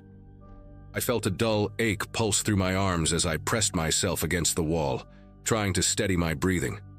When the person finally reached the back door, the handle gave a slow metallic creak as if they were testing how much pressure it would take before it snapped. I kept replaying the smeared camera lens in my head, realizing whoever this was had gotten close enough, calm enough, to touch the camera without fear of being recorded. Every couple of seconds, the intruder stepped away from the door only to return for another attempt, like they were trying to match their movements with passing gusts of wind. The absurd part is that I kept glancing at the thermostat across the room, watching the temperature drop inside the house as if it could tell me how close the person was. I sent my wife a quick text saying everything was fine, even though the last thing I felt was fine. Eventually, the footsteps drifted toward the front of the house again, but this time slower, heavier, like the person wanted me to hear them. They brushed past the living room window, their shadow crossing the faint glow from the street lamp. I couldn't make out the shape clearly, but it was tall, broader than any of my neighbors, and moving with a steadiness that made my throat tighten. Right then, a loud crack sounded outside, not from my house, but from farther up the street. Maybe someone set off a firework, or maybe ice snapped on a branch. Whatever it was, it made the person outside stop. I held my breath and waited for the next sound, but it never came. Instead, the footsteps faded, disappearing into the snow as if they'd simply dissolved into the night. By the time the officers arrived, the house had gone silent again. I met them at the door, trying to explain everything while they swept the yard with their flashlights. The beam caught a full trail of footprints circling the entire property, looping around the porch, the windows, even the garage door. The strangest part was how the tracks ended. They didn't trail off naturally or fade into the distance. They stopped abruptly at the edge of the road, right beside tire marks that cut a deep line through the frozen slush. One of the officers pointed out how clean the prints looked, like the person had been standing there for a long time before walking up to the house. The idea that someone had parked there watching me, hours before even taking a step toward the yard, made my mouth go dry. The officers did one last sweep around the property before heading back to their cruiser, leaving me with their card and a reminder to lock everything down tight. After they pulled away, the house felt colder than before, the kind of cold that sinks into the carpet and settles in the corners. I walked room to room, checking every window again, noticing tiny details I hadn't paid attention to earlier. A faint circle on the glass where a gloved thumb must have pressed, a thin line of melted snow on the inside of the back door frame. Somehow, those small traces felt worse than the noises themselves. They proved the person was confident enough to get right up against the house without hesitating, like they'd been there before, or at least practiced getting close. Sleeping that night wasn't an option. I sat on the couch with the living room lamp on, staring at the faded smear on the porch camera feed as it slowly cleared in the cold. The more I thought about it, the more it bothered me that the camera wasn't smashed or disabled. It was just covered. Someone wanted me blinded, but not alerted. I kept imagining a hand reaching toward the lens, palm first, moving slowly enough for the warmth of the skin to leave streaks across the glass. Maybe they wiped it clean on their clothing afterward. Maybe they didn't care if I saw their handprint. Either way, the idea of someone being inches from my face, separated only by a tiny camera, made it impossible to shake the uneasy buzzing beneath my ribs. When the sun finally came up, I stepped outside to take a better look at the footprints before they disappeared under fresh snowfall. The pattern confirmed exactly what the officers had said. The tracks circled the house in one long, looping trail, doubling back at certain windows like the person had returned to them more than once. What shook me most was how deep the prints were near the porch camera. Whoever stood there had lingered long enough to compress the snow down to a hard, icy ring. The tire marks on the road were still visible too. They ran parallel to the property, stopping right at the point where the tracks began, like the car had been sitting there for hours with a perfect view of my bedroom and living room windows. Since that night, nothing else has happened, and no one was ever identified. The police chalked it up to someone trying random houses because of the holiday travel season, but that explanation doesn't sit right with me. The person outside wasn't guessing. They moved with intention, checking the exact points where my house was most vulnerable. I replaced the camera the next day, added more lights, reinforced the basement hatch.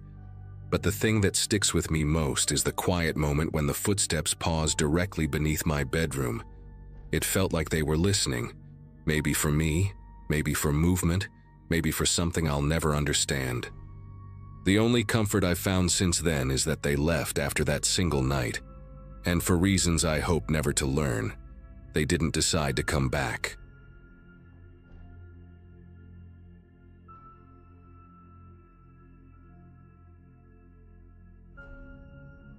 That December had been one of those months where everything felt packed and noisy.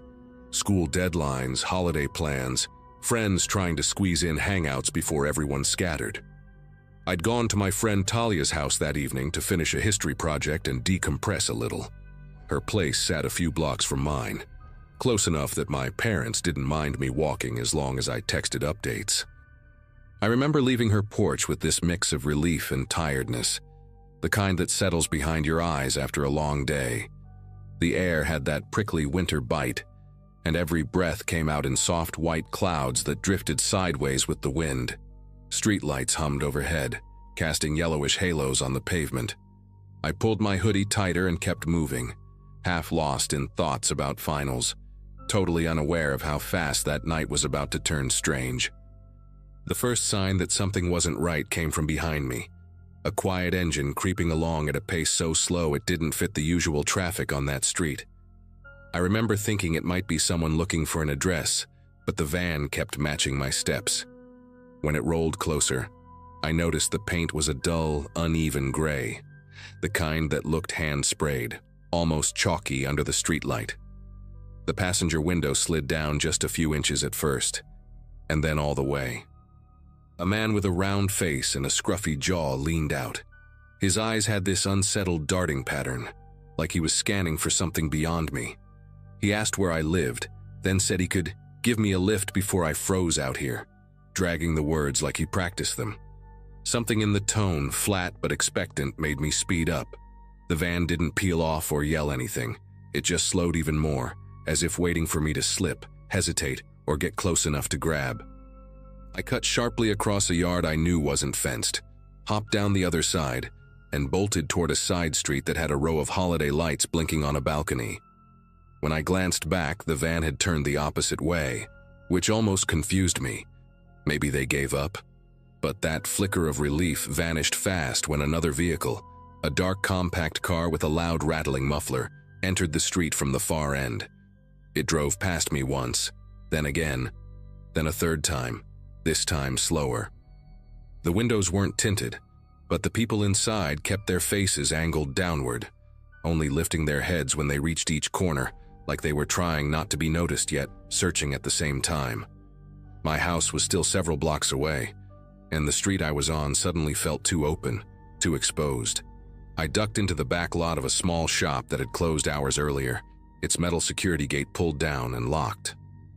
A big green dumpster sat wedged between the building and a brick wall, and I squeezed behind it, crouching low on the cold concrete. The sounds around me sharpened, the hum of the streetlight above, the crunch of gravel under car tires, and then the car stopping nearby. Doors slammed. I heard footsteps entering the alley, slow and deliberate. A beam of light cut across the ground, then swept upward along the brick wall. Another beam joined it.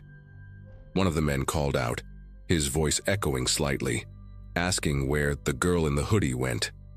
Hearing that exact phrase sent a jolt through me. There was no way it was coincidence. They weren't just looking for someone. They were looking for me. The men didn't rush or stumble around like people who were confused or angry. Their movements had this unnerving confidence, like they already knew the layout of the alley and just needed to narrow down the hiding spots.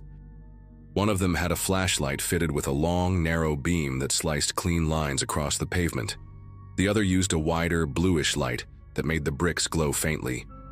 They whispered to each other in short bursts, not enough for me to understand, but enough to tell they weren't improvising. At one point, the man with the narrow flashlight tapped the dumpster with his knuckles, 3 quick knocks, before sweeping the beam behind it. I pressed myself as small as I could, pulling my hood forward to cover the small patch of hair that wasn't hidden. The beam passed so close to my shoes that the rubber on the toes lit up. For a few seconds, all I could hear was my own breathing and the soft, static sound of their footsteps moving farther down the alley. Then one of them said something that tightened every muscle in my body. Check behind the pallets next. There were wooden pallets stacked near the back door of the shop, and from where I was, I could see the gap between them and the wall. If they searched there and didn't find anything, it meant their next logical step would be to backtrack, straight toward the dumpster. I caught a glimpse of one of the flashlights reflecting off a window above me, and that faint, distorted reflection made everything feel unreal, like I was watching myself from another angle. I remember gripping the edge of the dumpster with my hand and feeling tiny chips of paint flaking under my fingers. Just as their steps circled closer again, a distant siren echoed from the main road. It wasn't close enough to be alarming, but close enough that the men paused. One of them muttered something sharp and irritated, and the other swung his light toward the street as if checking for patrol cars. The siren grew louder for a moment before fading, but the timing was enough to throw them off. They began retreating toward their car, still alert, still scanning the shadows, but now with this uneasy hurry in their walk. When they reached the mouth of the alley, the car headlights flicked on, briefly illuminating the brick walls in harsh white. The vehicle rolled slowly down the block, the occupants staring out both sides of the windows one last time before turning the corner. I stayed crouched behind the dumpster much longer than I probably needed to, aware that the cold from the concrete had started creeping through my jeans. My legs kept tensing and relaxing on their own, like my body couldn't decide whether to run or stay frozen in place. When I finally stood up, The world felt too quiet. No cars passing, no people walking dogs, not even the usual wind rattling the loose gutter above the shop. I peeked around the corner of the building toward the street and saw nothing but an empty intersection, the crosswalk light blinking its red hand slowly, over and over. I knew I had only a small window of safety, so I slipped out of the lot and took the back route home, cutting through yards and narrow paths I hadn't walked in years because they were always too dim. That night, they felt like the safest options I had. By the time I reached my street, the cold had settled deep into my clothes, but I barely registered it. What I kept replaying instead was the way the men had used my hoodie as a descriptor, like they'd already been watching before the van even showed up. My house came into view between two leafless trees, their branches stretching across the front yard like thin arms. One window on the second floor glowed faintly. My mom always left a lamp on when she knew I was walking home. That small patch of warm light hit me harder than I expected. I hurried up the porch steps, unlocked the door as quietly as I could, and slipped inside. The house smelled like cinnamon tea and old wood, familiar and grounding, but my nerves were still strung tight enough that every creak felt amplified. I didn't tell my parents right away. Not because I didn't want to, but because something about the whole encounter felt surreal. Like if I started talking too quickly, I'd jumble the details or sound dramatic. I went straight to my room, sat on the edge of my bed, and tried to slow my breathing. From my window, I could see the faint glow of the street lamp outside and a slice of the sidewalk. For a long time, I watched that empty patch of pavement, half expecting something to turn the corner again. My phone buzzed with a message from Talia asking if I'd gotten home. I remember typing, "Yeah, all good," even though I didn't feel steady at all. Part of me was worried that saying what happened out loud would make it more real. The next morning, the local news ran a segment that made everything snap into place. A reporter stood outside a shopping center decorated with plastic reindeer and garlands, talking about an investigation into an organized group targeting young women walking alone after dark. They mentioned unmarked vans, mismatched license plates, multiple coordinated vehicles, and suspects using holiday crowds and early sunsets as cover. I sat on the couch staring at the screen while the reporter listed streets only a few blocks from where I'd been the night before.